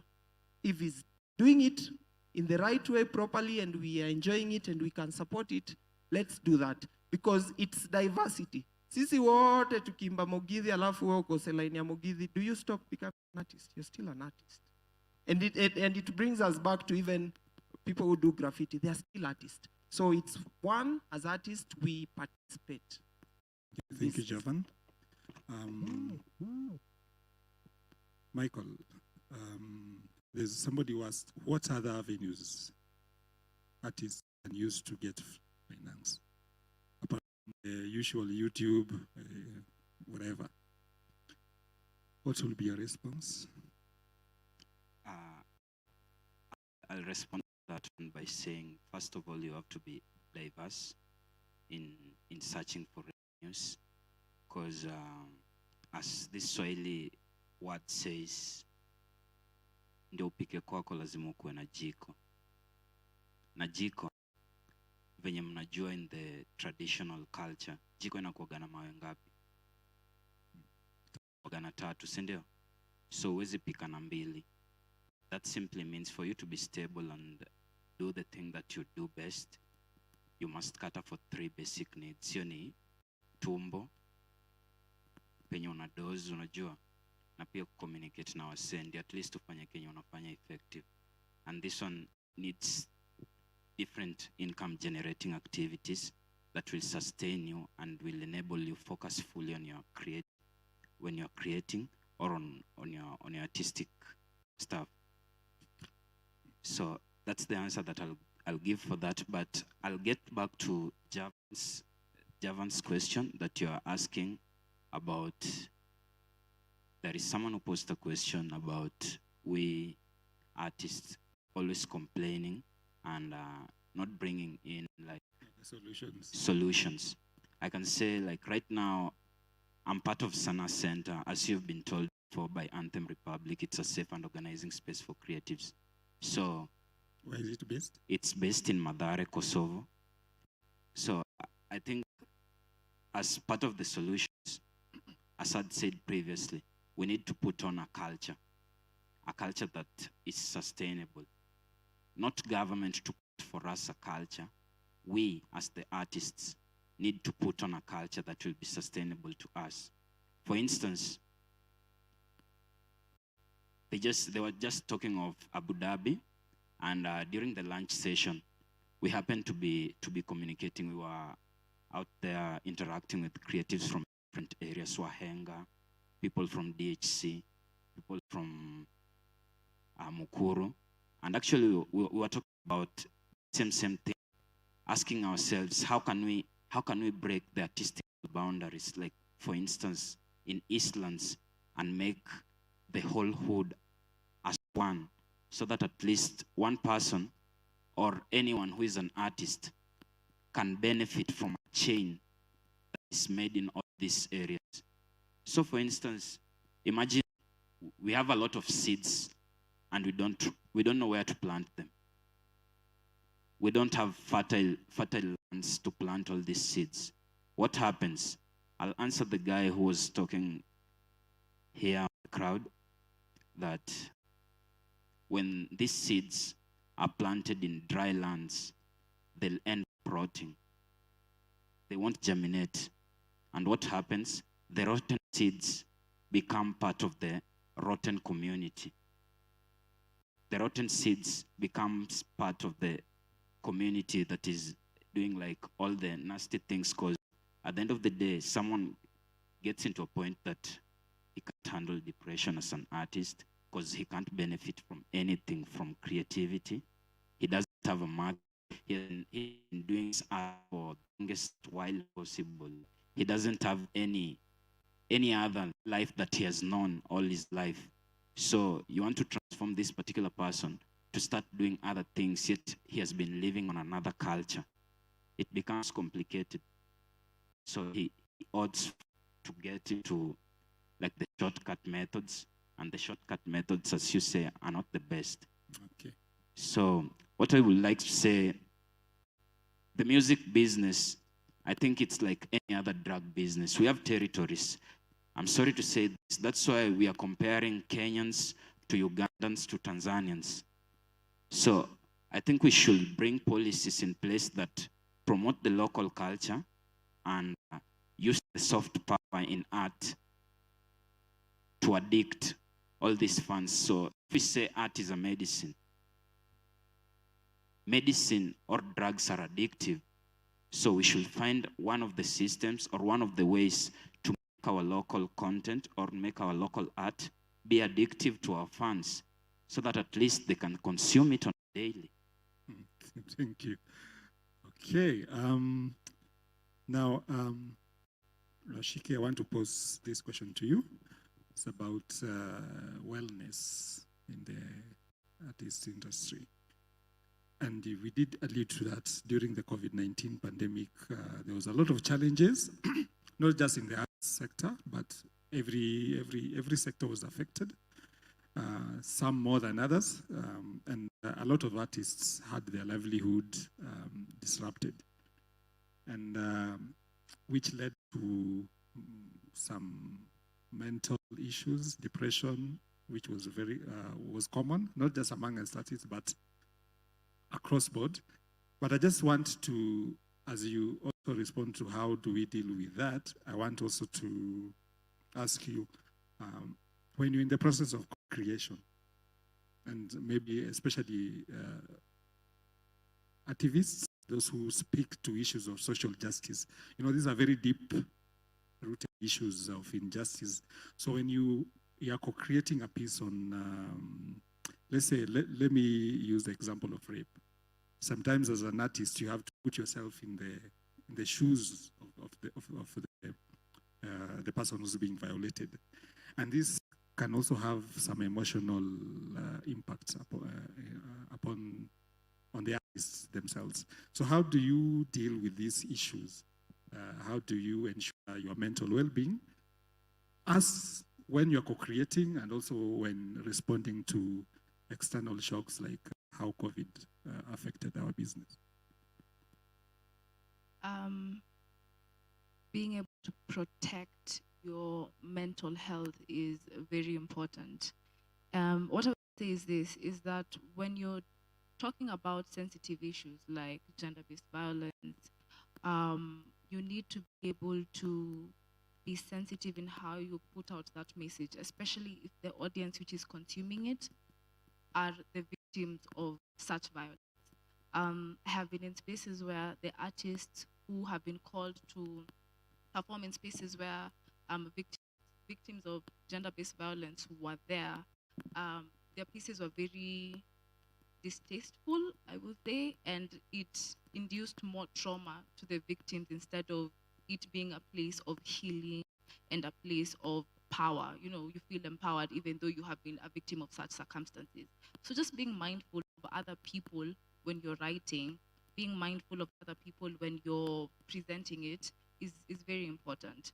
Number two, if you have immersed yourself in a space where you have been, I guess, exposed to so much trauma, maybe for you to be able to write that piece, you had to interview people who have gone through it and it's affecting with your mental health. It's okay to stop.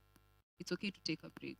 It's okay to check on yourself and be like, you know what, this is the line. I need to be able to come back to myself, take care of myself, and then from there I can be able to know how best to handle this. It's not every single time that it will be advised that you dive so deep into something, it takes you to a dark place and you're not able to come out. Some people are not able to come out in those spaces.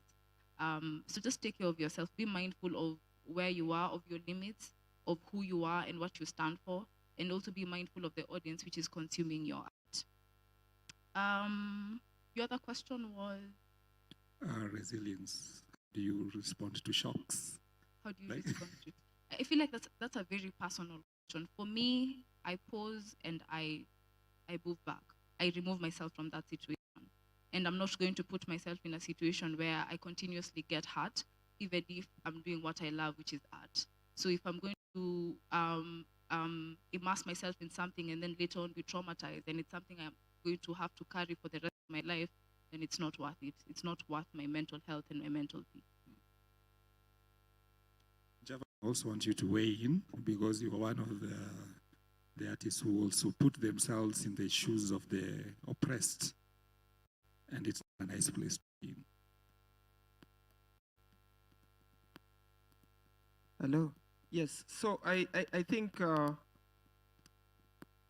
how we react to these issues is first having the community, or rather the people around you, as your base. You know, you can't be talking about personally. I can't be talking about EJEs when I can't go back and talk to my community about it first. That is my runaway place. Secondly, it's a culture that we also need to create as people, and I know it's something that we are talking about over and over.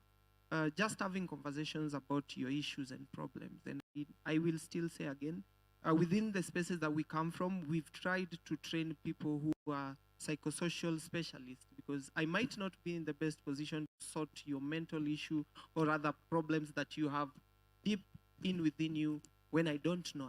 I might want. But then where do we run to? That is the question. To who is ready to listen to us? Because experiencing is one, writing or just even talking to victims so that you get your peace is detrimental to our mental status. So it's running to people, having spaces to communicate, and if necessary, look for people who are specialized in these issues so that you don't carry that burden with you everywhere. It's not easy, but it's a process that we go through. Okay, thank you very much. I want to ask you, Shikkey, being the only female artist, I want to pose this to you.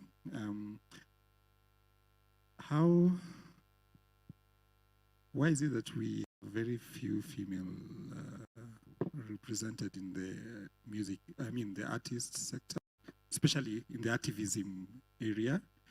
And I just want to, reference Nadia Mukami.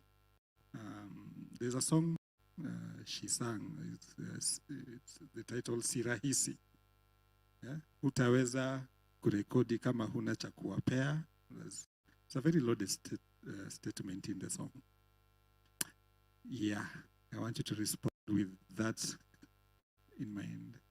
So your question is specific to the activism field. Okay. What I will tell you is this: activism in itself is a very lonely route, because sometimes you find yourself in a position where the people who you're fighting for, the people who you're speaking for, are the people who are crucifying you. So being alone in that sense can be very lonely at times. Number two, activism, because also activism is part of activism. Activism in itself needs you to be able to be present wholly. And so when you give half jobs, then you're not going to see the type of results that you need to see. And the obstacles that we face as women, the systemic violence that we go through, sometimes does not allow us to show up in ways that we should be able to show up. And it's quite unfortunate because in Africa Point, pahali, as a woman, especially when you clock a certain age, you start to think of other things and priorities because of the pressures of how this life is taking you, right? At 23, 24, you're already thinking of settling down, thinking of making more money, or becoming financially stable. So if you don't have a job, you're thinking of getting a job, maybe an 8 to 5. Thinking of getting children. And when you have children, then that's a whole other conversation, because will I take care of my kid, or will I go out in the streets to protest when you're singing, you know, those anthem songs? You get what I'm saying? Who's going to take care of my kid in the Kishikwa na polisi? You get what I'm saying? Just being able to put yourself out there completely and being able to immerse yourself completely needs a community around you who understands what you're doing, who values what you're doing, and who also invests in what you're doing. The investment doesn't need to be money. The investment can be time. The investment can be help. The investment can be resources or networks. But it needs a whole lot of investments in which we don't see from day to day. So wherever you're able to show up, you show up. And if you're not, then we have seen countless time and again where people have chosen to not value the people who are fighting for them, and they give up. You're only human. You give up, you move on with life, you decide maybe you become a teacher or you find something else to occupy your time. So it's something that is not as easy and accessible, but I will acknowledge that a lot of women have been showing up more in these spaces and have been active and are continuing to bring other women on board for the fight of social justice. More power to them. Javan and Michael, I also want you to weigh in on the same, because Arts for Social Justice, there are pieces that you do in this country, and you, even though we say we are a democratic country, you go underground. You remember King Kaka released Wajinga Nyinyi, and after a week was already receiving threats. Have you experienced the same, and how did you deal with it? I'll start with you, Michael. Okay, personally, I'll say I've not experienced harassment, but I've witnessed harassment. Like, I'll give you like a basic example. There is an year back, we were doing an event in Madare, and Anthem comes on stage. He's performing a piece, and the government officials are there, the community is there, and it happens that in the middle of the session, the MC takes the mic from the artist. In the middle of the session, there is a conversation that starts among the government officials who are present in the meeting, and from that conversation, it heads up to the MC, and the MC goes direct and picks the mic from Anthem, and everything becomes a mess from there. So personally, I think we should bring policies in place that protects artists. As there was someone from the audience, I remember there is a lady who was asking a question, in case of artistic harassment, where do you report that? Okay. All right, Javan, your experiences? I will say personally, I've witnessed this not once, and both mentally, verbally, physically, and it's also part of a path that you choose as a person, you know. And we have decisions that we make. Do you want to live and see things go wrong, ama do you want to make change? Kuna watu wataki tuongee about hizi issues tunaongelea leo. And they'll always be up in arms to condemn you, to threaten you, to want to shift your attention. Na ule dem aliuliza akisema wasanii wakiwa na issues wanaenda wapi, ama rather where do they run to? First, the very most open systems ni ukikosewa for any reason anywhere, you can go to a police station and report it. That is like very basic way. Secondly, and these CMOs that zimefungwa kama Prisk Camp na the Films Commission is still on, such as spaces that you can go and lodge complaints that are particular to your space. Kama wewe ni performer, if you have an issue as a performer, you can go there and complain. Kama wewe ni mtu wa film, you can go to the Kenya Film Commission. So many people, and many times people tend to think that it's just their work for them to watch you do what you do, but it's the other way around too. Wewe pia kama umekosewa, it's their work to hold that other person accountable. And I think these are things that we need to teach each other, like niulize swali, ni kuulize, create spaces hawa watu wakuje, because the biggest issue that we have is easy offices na easy spaces are created but huwa hawafiki kwa ground. So unapata msanii ana struggle and I'm happy that Shikkey ako hapa. The law and even the Kenyan constitution has that aspect of the intellectual property laws that is supposed to protect an artist. But do we know about that? And if you know, do you use it? And if you don't know, do you want to know? You know, that is the process that we all should go through, so that kama we ni creative na ujui, unaweza jua. Kama unajua, unaweza itumia. However much saa zingine vitu zinaweza kuwa slow, that is the process. But kwa hii kukuwa bullied, kukuwa threatened, kukuwa harassed as activist, na hata non-activist, because sometimes you create a content that is not necessarily talking about social. Okay. You might create a content that is not necessarily about social injustice na mtu mwingine afeel umemguza na kufikia makuara sama onge vibaya. You can follow all those due processes. Lawyers dealing with intellectual property are here to stand for artists, but ni wachache sana. And I've tried to interact with some of them. They shrug us off because also it's not a very simple water. Ni kitu deep sana. Intellectual property is like, it's very wide. And if you get someone who does not have the passion for creatives, hata kupeleka through it, hata kusaidia. So we are also encouraging, hata wale watu wako kwa audience, if you love arts, if you love creativity, take interest, learn about these things. And that is part of the solution, because mi na believe industry ni kubwa sana.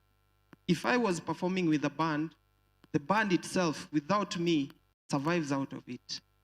Cameras survive out of it. Wase wana billboards na posters, you know, the media houses. So to get aspects of these now, even within our community, kuna two aspects of all these, then I think we will be better off. Okay, thank you very much. Now, as we are almost winding down, next year is a general election year in Kenya. And we will be going to the polls to elect various elective positions that we have. And artists, just like any other Kenyans, have a role to play in ensuring that we uphold democracy even as before, during, and even after the general elections. But we've also seen, I think one of the members of the audience already alluded to artists being misused. So I want to pose this question to the three of you. How do we as artists ensure that even in the midst of intense competition, because we know politics in Kenya can be intense, we like politicking as a country. So how do we ensure that even in such a divisive space that we, like I said, we are the mirror of society, we mirror what the society is. How do we still ensure that as artists, we uphold democracy? Michael? Okay, I believe art is soft power, and soft power rings in your brain each and every moment like mantra. And as an artist and as creative, I believe we have a very big task in maintaining peace for our country in a soft way. And this one can be done by putting in place creative content that can be directed to specifically the election period, so that at least, since Kenya is a victim of post-election violence, and with the current situation, the temperatures are rising, everything is unpredictable, you don't know what can happen tomorrow, you don't know what will happen after election.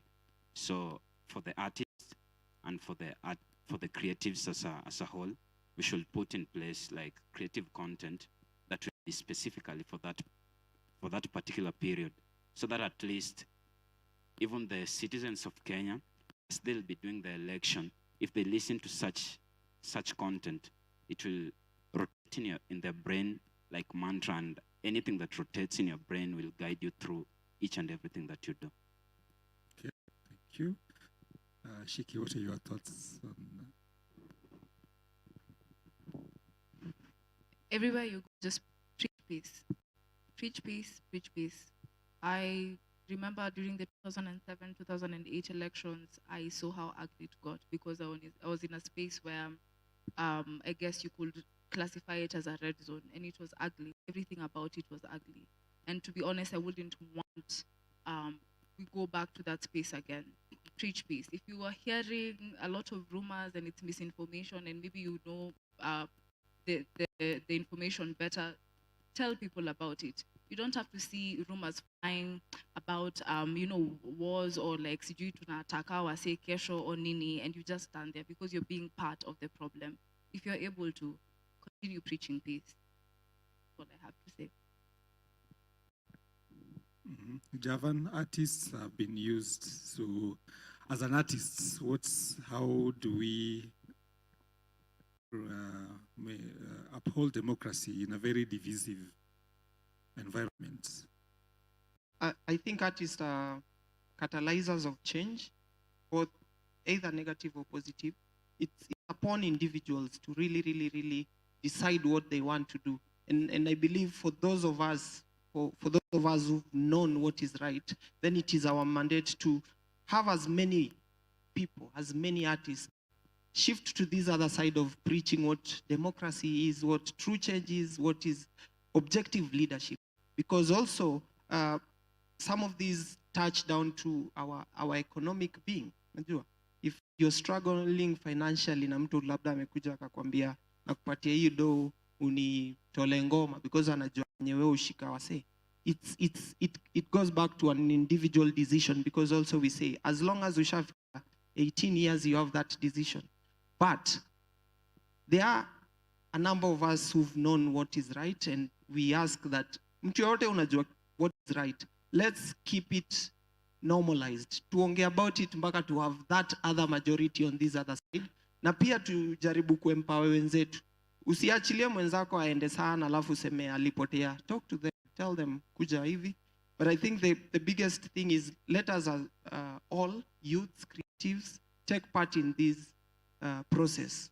Sa zile tunapata hii chance moja ku make change, vote for the right person, end up your campaign. I think that is where we sometimes miss it. Kama ule mtu mbaya amefundwa ku campaign and you think this other person is the right person, enda kwa streets, hata kama una do, sell someone that you believe in the agenda if it's positive change.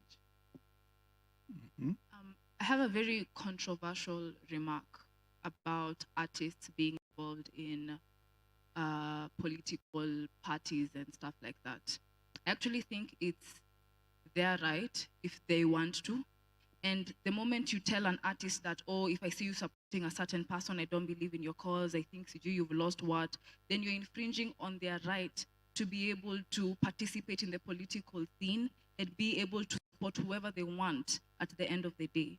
So if someone is supporting, I don't know, UDA, Jubilee, whatever it is, let them be and let them do what they want to do. At the end of the day, it's their choice, and they have that choice, and it's enshrined in the Constitution. If you feel otherwise, then you have all the right to support whoever you want to support, and go to that ballot vote or ballot box and vote, please. But don't tell someone, hey, by the way, I don't think you should. As who? Who are you telling them as? Stop infringing on artists. If you as a person or as an artist, you don't want to support someone, you have every right to. But if someone and they are an artist, they want to support a certain candidate, let them be. Let them do whatever they want to do, because they have that right to opinion, choice, belief, and support of whatever political party, as long as it's not infringing on anyone's right. And on that controversial note, I wish to bring this panel discussion to an end. But I want to invite a final round of questions to my panelists. So, Michael, just before that, I think it's also important to engage the guys online through the official Facebook page. For see if the conversation is ongoing online. I think this should suit the wrapping up now, because physically you have had enough. Comrades power! Comrades power! All right, we want to get a few of the comments online. We are seeing someone by name Valiant Wife is saying, in Swahili, I quote, pesa zilizokuwa zikipeanwa wanaojiweza si kina Mwafulani wewe, tukaachwa tulale njaa. Jamani, haya maisha twaishi ama twajificha? I think she's referring to the 100 million za wasanii.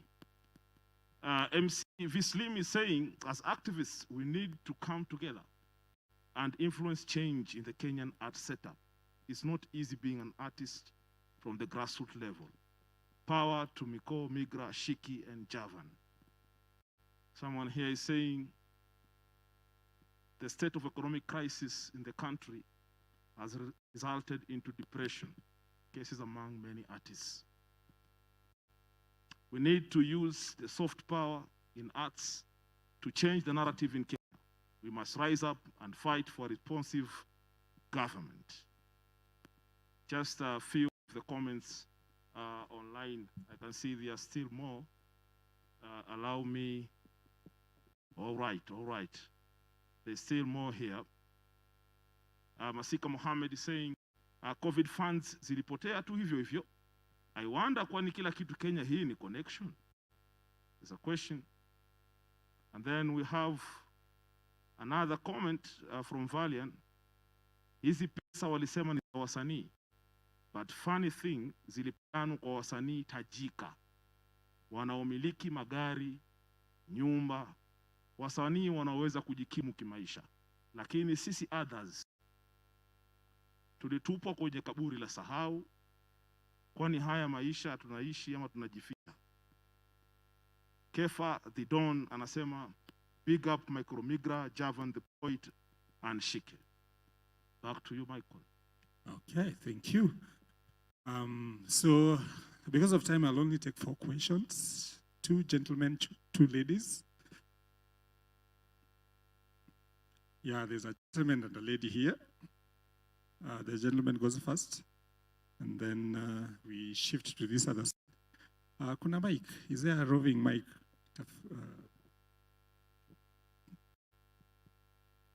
Yeah, so your name and where you're coming from and your quick question. Please make it.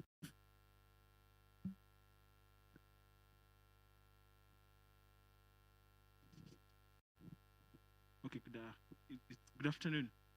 My name is Okanda Eugene. I run a youth-based leadership organization. It's called Unlock Young Leader Summit, where we do leadership training and career and mentorship workshop for the young professionals. My question goes to the panelists. Can we have content that can be listened generationally for longevity? Like, I know most of us in this room will get to a point, some genge ones that have been released, we can't listen to them. Like, they lose sense in the course of time. Another question, like for the artists who are on the stage, when you're 40 years old, when you look at the content you're producing right now, would you look at it and admire? I think most of our artists, they're giving us mediocre work, things that probably are explicit and they're not promoting social code of ethics. So can we have art that really can sustain longevity and can be listened generationally? Thank you. Okay, thank you. It's a loaded one.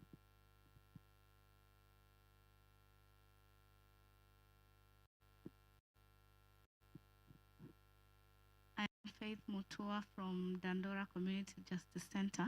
So I was just asking that, just as Karembo said, I'm a big fan of spoken word, and if I don't listen to Y254 at a certain time in a certain day, I can't get what I want.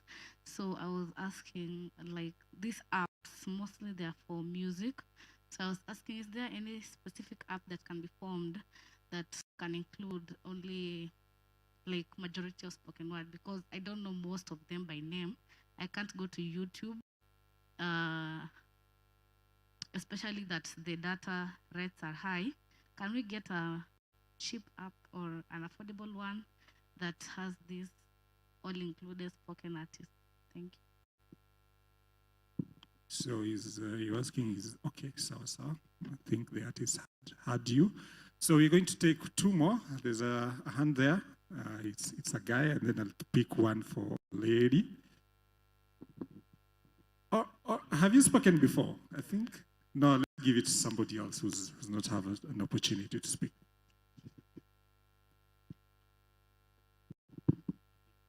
So my first comment was that Mr. Mike said they have a challenge.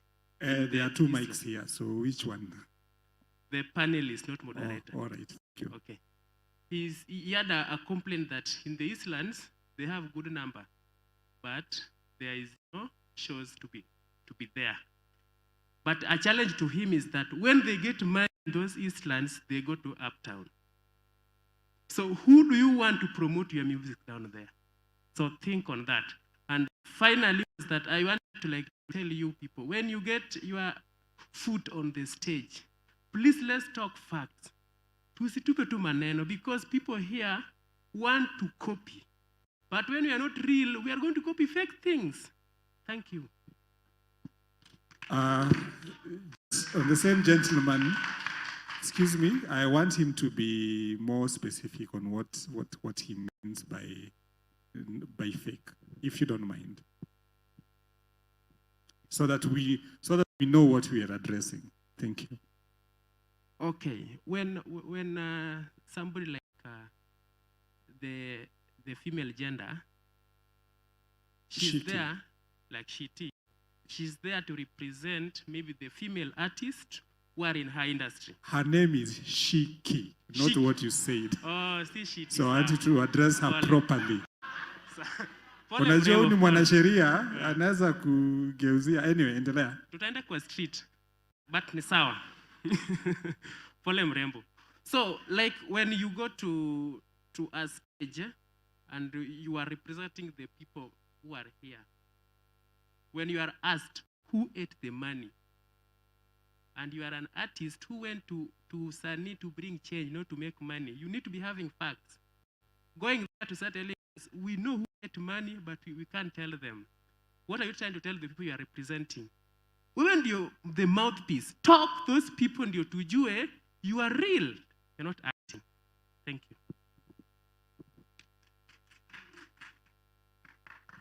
Okay, there a lady, a final question, and then we wrap up.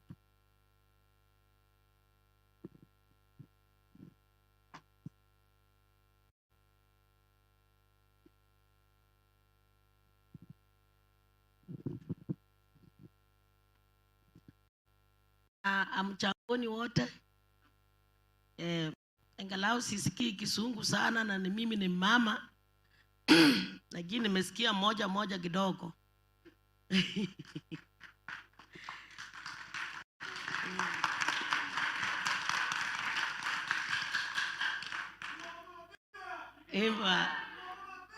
Viva tangu tuanze hii mkutano, mimi nikiwa hapo kutoka asubuhi, nimeonelea hivi my point. Nimeonelea kila mtu ako na simu ya touch, na nyinyi mmesoma mzuri, mko na masomo very power. Na kama mimi mama na muunga mkono namna hii, kutoka leo muende mdiscuss mwaka ya 2022, musikuwe na almost usho, yani kulalamika. Musikuwe na kulalamika sana, I am Musani, I am whatever.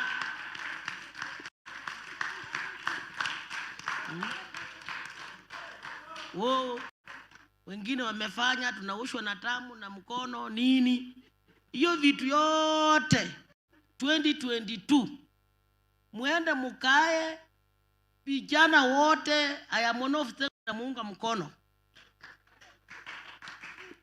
Muende mukae, mkimaliza kukaa, Nairobi musima, musiruhusu mtu mwingine kupata your position.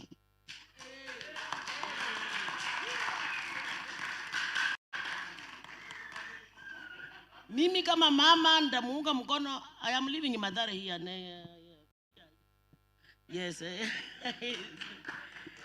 Ndamuunga mkono from Mukuru, Tondora, Madare, Mukuru Wanjenga, whatever and so on. Wapi town mpaka wapi Korokocho, mpaka Kangemi, Kabangware, mukae kama vijana.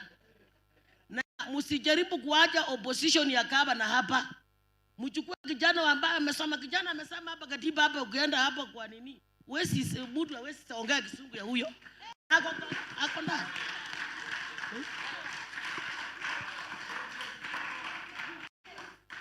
Katiba inasomwa na kichwa, lakini ukienda hapa ndani wenye wanaongea katiba wachuya chochote. Unaona? Vijana tunawaima party yao. Nyinyi tu kila siku msanii nini? Hiyo sio your position.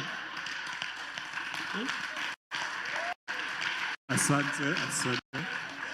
Tukimalizia. Mkae fika moja, mvoice kijana mwenye ako na nguvu kwa nyinyi hapa Nairobi, mumuweke nguvu. Hata akitoa voice moja, mkue naye pamoja.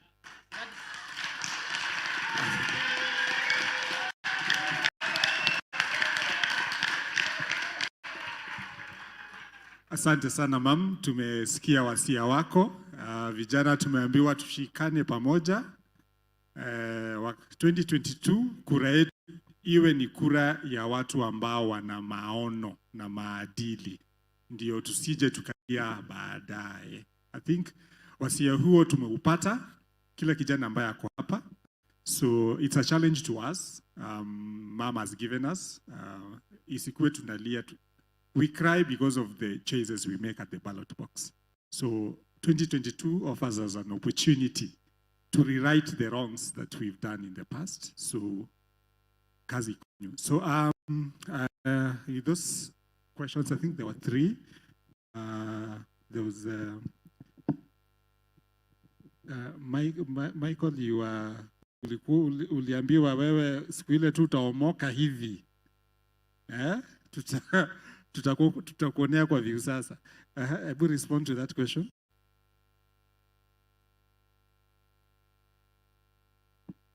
Check. So, ningependa respond kwa question ya one of the audience mwenye alikuwa anasema, alikuwa ana talk about the numbers. Where I was mentioning the numbers is simply because tuko na a lot of potential. Na hizo numbers ni kama mashamba zenye zijalimwa, ni kama mashamba zenye zijatayarishwa. Na hizo shamba zijatayarishwa ni numbers, hizo big populations zenye zinatoka east na ziwezi support, haziko ready kusupport watu wa east na zijakuwa turned on kusupport wase wa east. So my plea was this: as artist, ini internal affair yenye iko kwa nyumba yetu, unanipata? So as artists tunafaa to come together, venye nilikuwa nimesema previously. Nilikuwa nabonga na my youths from Mukuru, from Dandora, from Kayole, who are artists. Si wenyewe kwanza, we do more organizing in a way that sisi wenyewe tujue ni nini tunataka specifically. Then from knowing kenye tunataka specifically, we can get it softly using soft power. Addiction takes 21 days. Kama unafanya kitu consistently for 21 good days, you are addicted. Same way, if we can addict the people from our side or the fans that we have to listen to a particular content for 21 good days, those people are going to pay for that music next time if you tell them to buy, because they're already addicts.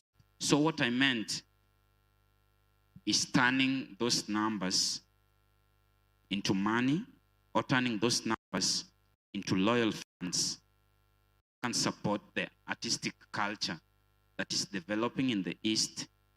To be sincere, the East, wase wengi wenye wanatoka mtaa yangu sio ati wako financial poor, unajua? So hatuwezi katu yuko financially poor inamaanisha nini? Hatuwezi compete effectively na wase wenye wako financially well, because the quality of content that we'll be putting on board, tutakuwa tunatoshana na tusidanganyane. Kama tutakuwa tunatoshana inamaanisha nini? We have to work on other ways, alternative ways of getting the quality product or the quality thing that we want to compete effectively with others. I'm not saying competition is bad. Competition is productive because italeta the best product in the market. Na sisi wenyewe tukishikana hizi mitaa zote tuone venye tutengeneza chain yenye ukiingilia kwa this particular chain unaweza benefit. Why not? It's our time. Si ndio mayouths wa hii era. Na each and every era and each and every generation has its own particular course. Mtoi wangu atakam through, atakuwa artist kama mimi. Unataka mtoi wangu wa kama sote. Mimi nataka mtoi wangu akiniuliza yo daddy era ya dunia this side this and this to help you in this, but haikufanyika. So what I said previously tunaanza nilisema si kama youth hatuogopi kumake mistakes tukijaribu. Tunaogopa kukosa kujaribu, tunaweza kosa kujua what it takes. Asante. Okay, thank you, Mike. Javan, the question on content still comes up, and longevity of what we produce as artists. You want to address that? I'll just say kidogo. Longevity lies with the work put behind the product. So, and hii bado itakata across genres. Kuna mtu anasema hip hop blah blah blah. But see wote tunakumbuka kina Keishaka uko fulani. So the work put behind the product is what lives in. And that goes to everyone. Hata msanii, if you put a lot of work around your product, it will live on. Tutaiangalia in terms of genres, but if you put a lot of work and if you associate with it, ni wewe unaipea life. Unajua kuna watu watapenda hii gengeton for a very long time depending na wenye wanaiconsume. But I say again, it's work. Ukiput a lot of work behind your content, then it will live through. Kitu ya mwisho nitasema around ameuliza mali atapata spoken word because anasema ni kidogo. We already popularizing this type of content, and if we know spoken word haikukua sana. Ukiona tumefika mali tumefika na it's being used, unaweza ipata, it's coming that way. And just to be specific, I think by the end of next month, artists from Kayole, Mukuru and Dandora are doing one album that is fully spoken word.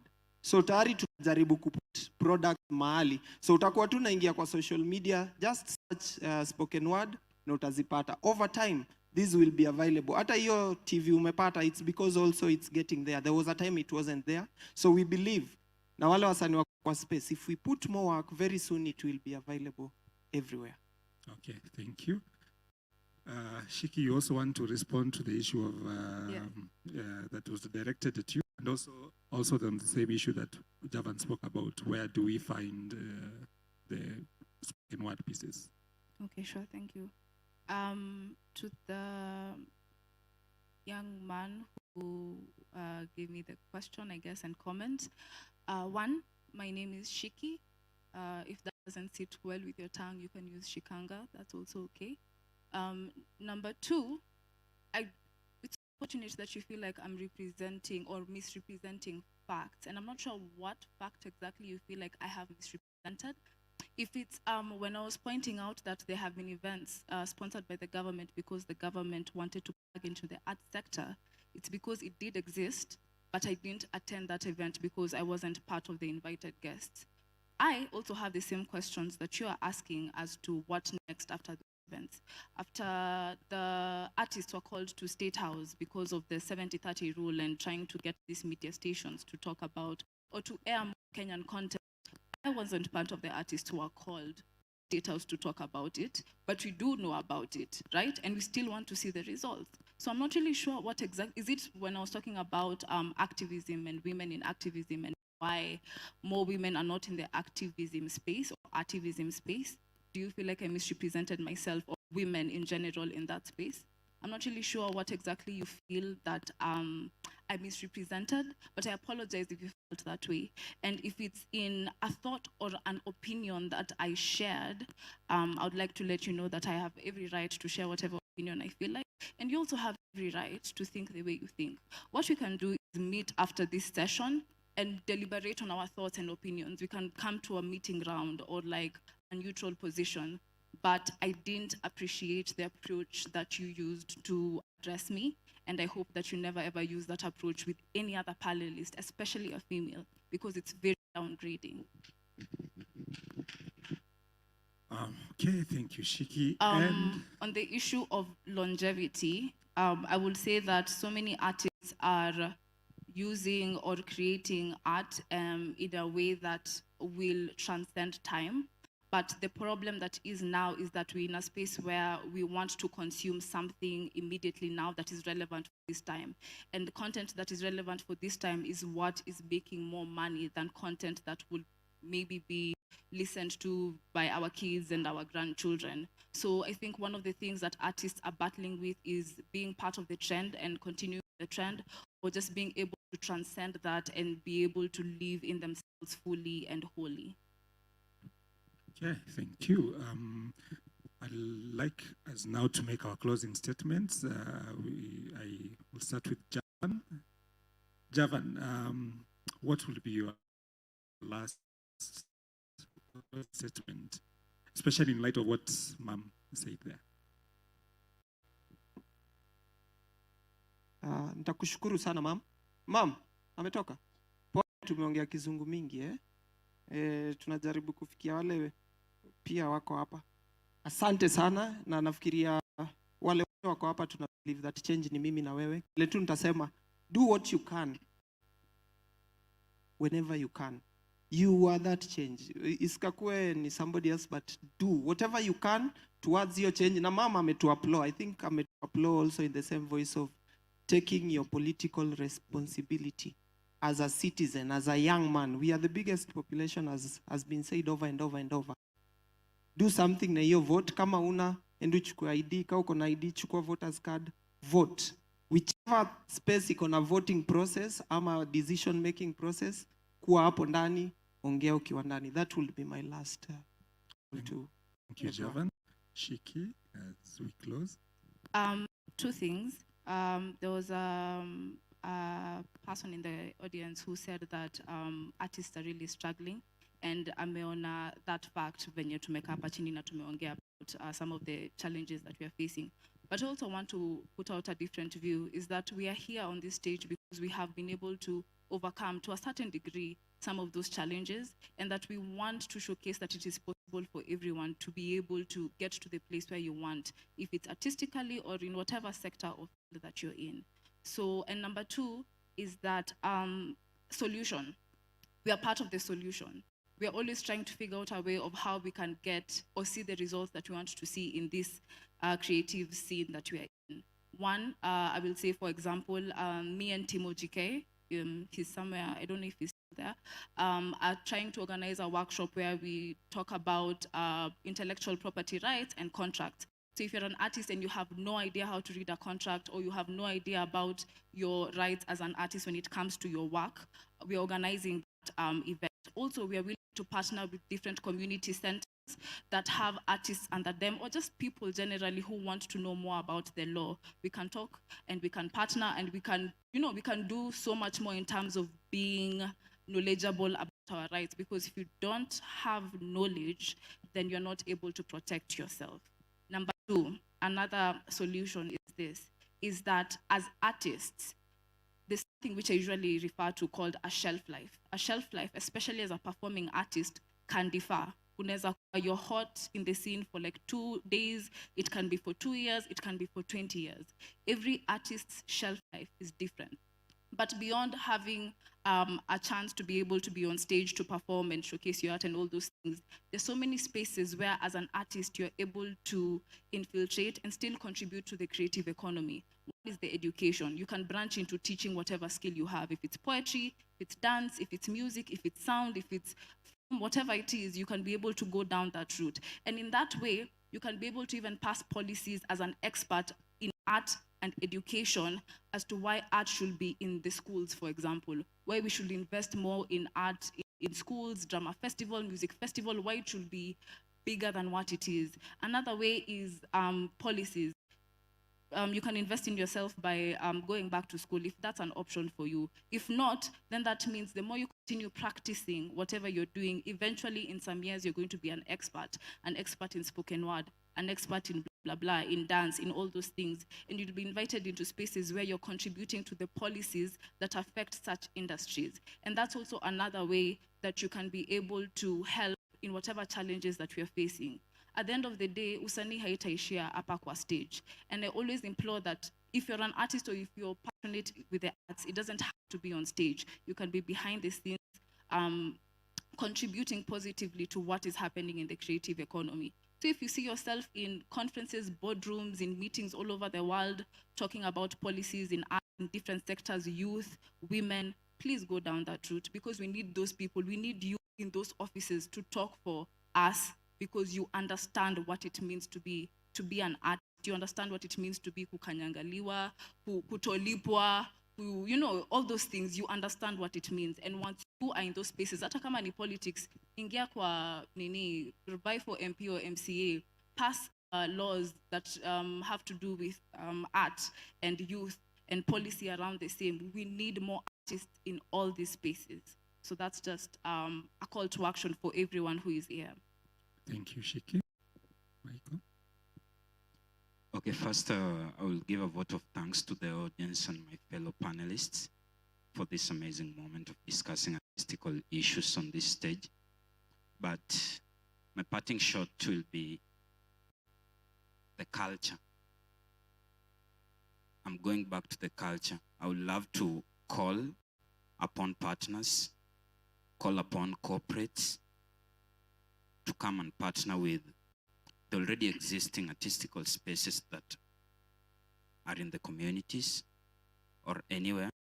And I'm also urging other people or other areas that doesn't have artistical spaces, at least link up with other people who have artistical spaces and know how you can bring one at your place, because I believe creativity and arts is the social engineer of our communities tomorrow. Thank you. Okay.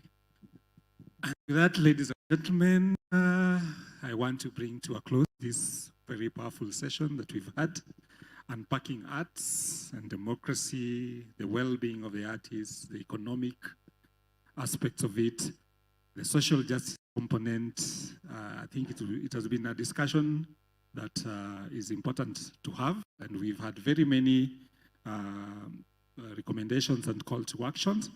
So I want you to help me once more to appreciate my panelists. Tuwapigie makofi tafadhali. Tukimalizia. As we exit, asanteni sana for that very powerful discussion. Right. Javan, Shikkey, and my namesake. All right, round of applause, gentlemen. Makofi tafadhali. I request the panelists, please, stand here for a photo. Or as they prepare themselves, gentlemen, allow me to read some comments online.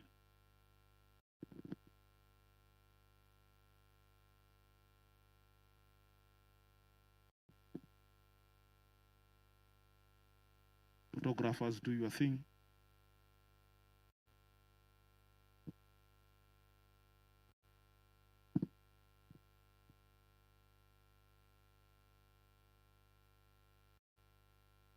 All right. Asanteni sana. Masika Mohammed is saying COVID funds potea tu hivyo hivyo. Thank you. Valian is saying Forum Civ is a powerful NGO bringing opportunities for artists to engage on different art genres that we didn't know. Thank you, Valian. Asante sana. Johnson Mwangangi is saying, following the conversation, comrades power, tusemezane ukweli. Priscilla Dali is saying, I'm following the conversation from Mombasa.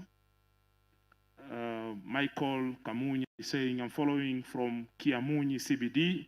Thank you for following. Asante sana, asante sana. Keep on commenting, keep on writing, keep on sharing. Thank you, Vijay Konde is saying a great panel. Asante sana. Nekesa Wandera is saying great conversation. Following is very important. Thank you so much. Simiulea is saying afternoon session following live from Manika Hub. Asante sana. Thank you. Ladies and gentlemen, this marks, of course, the end of our session today. Unless there is any burning comment from the participants. Nani amechochwa sana? Kuna kitu anataka kusema. Anyone? I can see. Yes, Mama. Please help me give them a microphone. So interesting having women participating in this space. Wapigeni makofi tafadhali. Our mothers have joined us here in this space. Wapigeni makofi. Yes, Mama. We want to listen to our Mama. Microphone, please. Stage manager. Can someone hand a microphone? All right, just remind us you are in a Democracy Week. Our hashtag remains defending democracy. We are here again tomorrow as early as 9. Tutakuwa hapa, ladies and gentlemen. It's going to be fire. Just remind you that we are tomorrow having a competition. The groups that feel they are strong, they have content on democracy. Tomorrow is your day. It's going to be fire. Competition. And the amazing prizes, courtesy of Forum Sieve, Creative Spills, Part 254 and Siasa Place. So tomorrow is going to be fire. We shall be closing Democracy Week. Exciting. Ninoma, fire moto. All right. Kwa wale ambao walikuwa wanapanga kesho wasikuje, please reschedule. Please come back. Yes, Mama, talk to us. Okay, mi kwa majina ni Benedetta Kamene, natoka Mathare. Yangu ya kusema kwa hiki kikao kimekuwa manufaa kwangu, na mi nimeona sisi ndio problem na bado sisi ndio solution. So chenye tunafanya kama tumeona wazee hawaleti mabadiliko Kenya yetu kwa uongozi, tubadilishe tuweke vijana. Na shida ni sisi wazazi.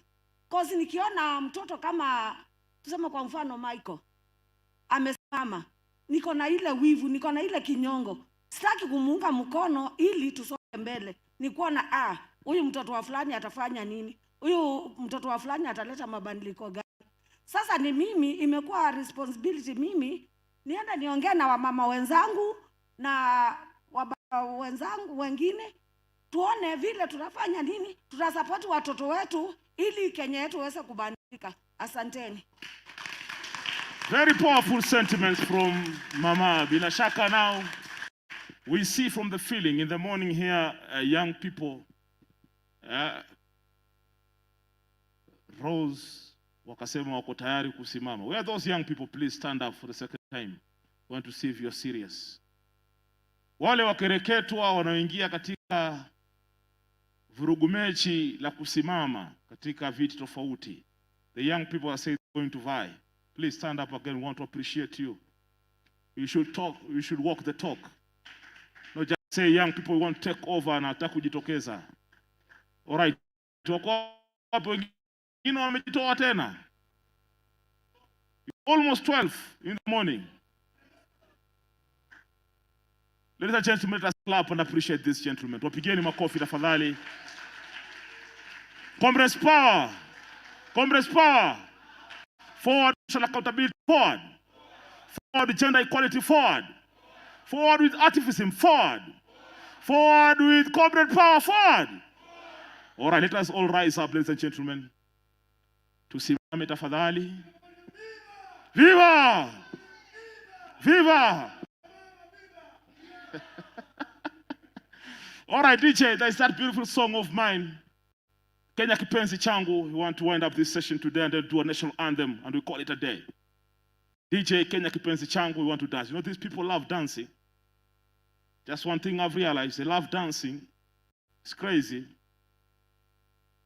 We must walk the talk.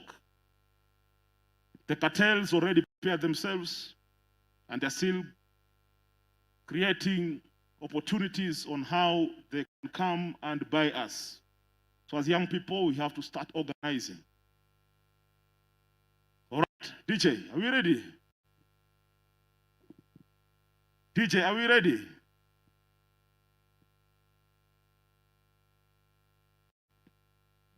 All right, I want to recognize kidogo DJs, we are kidogo. DJs, we are kidogo.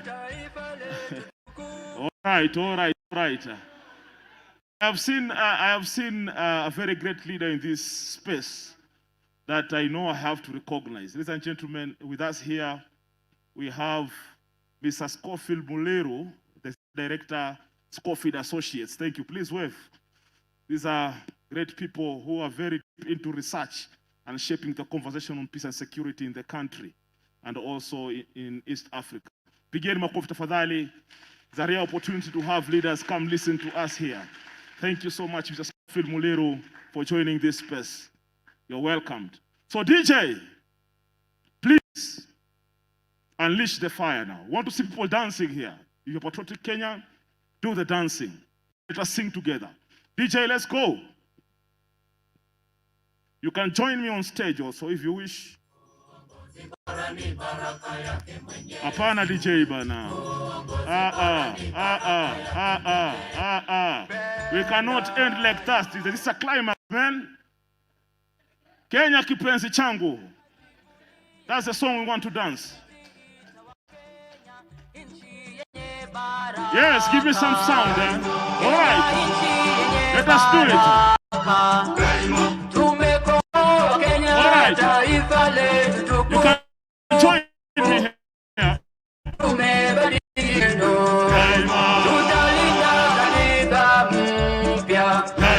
Anayependa Kenya ni yule mwenye kutenda haki kwa watu wote. You can join me on stage. Na ukipenda Kenya ujitengane na mambo. Where are the aspirants? The aspirants. Wale viongozi wakuje juu ya jukwaa. Daima wenye nchi Kenya kipenzi chetu.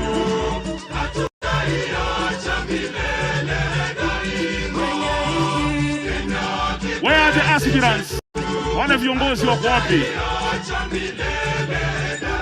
Kenya kipenzi chetu, nchi yenye upendo, hatutaacha Kenya daima na milele. Kenya kipenzi chetu, hatutaiacha milele daima. Kenya kipenzi chetu, hatutaiacha Art for art. Art for heart. Where's your team? Come on stage.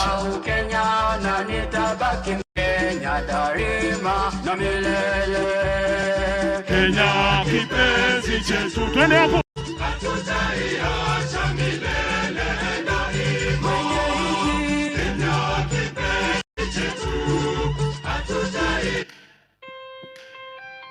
DJ ametumwa huyo. All right. Tusimame wima, national anthem, and then you take us to East Africa community anthem, and we call the day. DJ, tusimame wima tafadhali. Attention.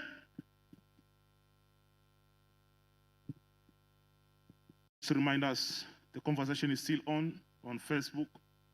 You can still go, tune in, watch yourself the way you are dancing. That's a jumping.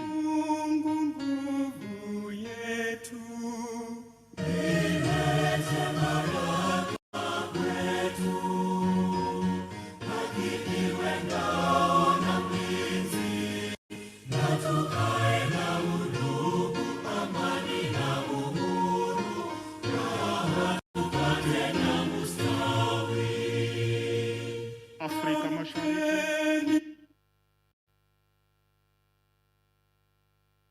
DJ Mungu twaomba uilinde Jumuiya Afrika Mashariki, tuwezeshe kuishi kwa amani, tutimize na malengo yetu.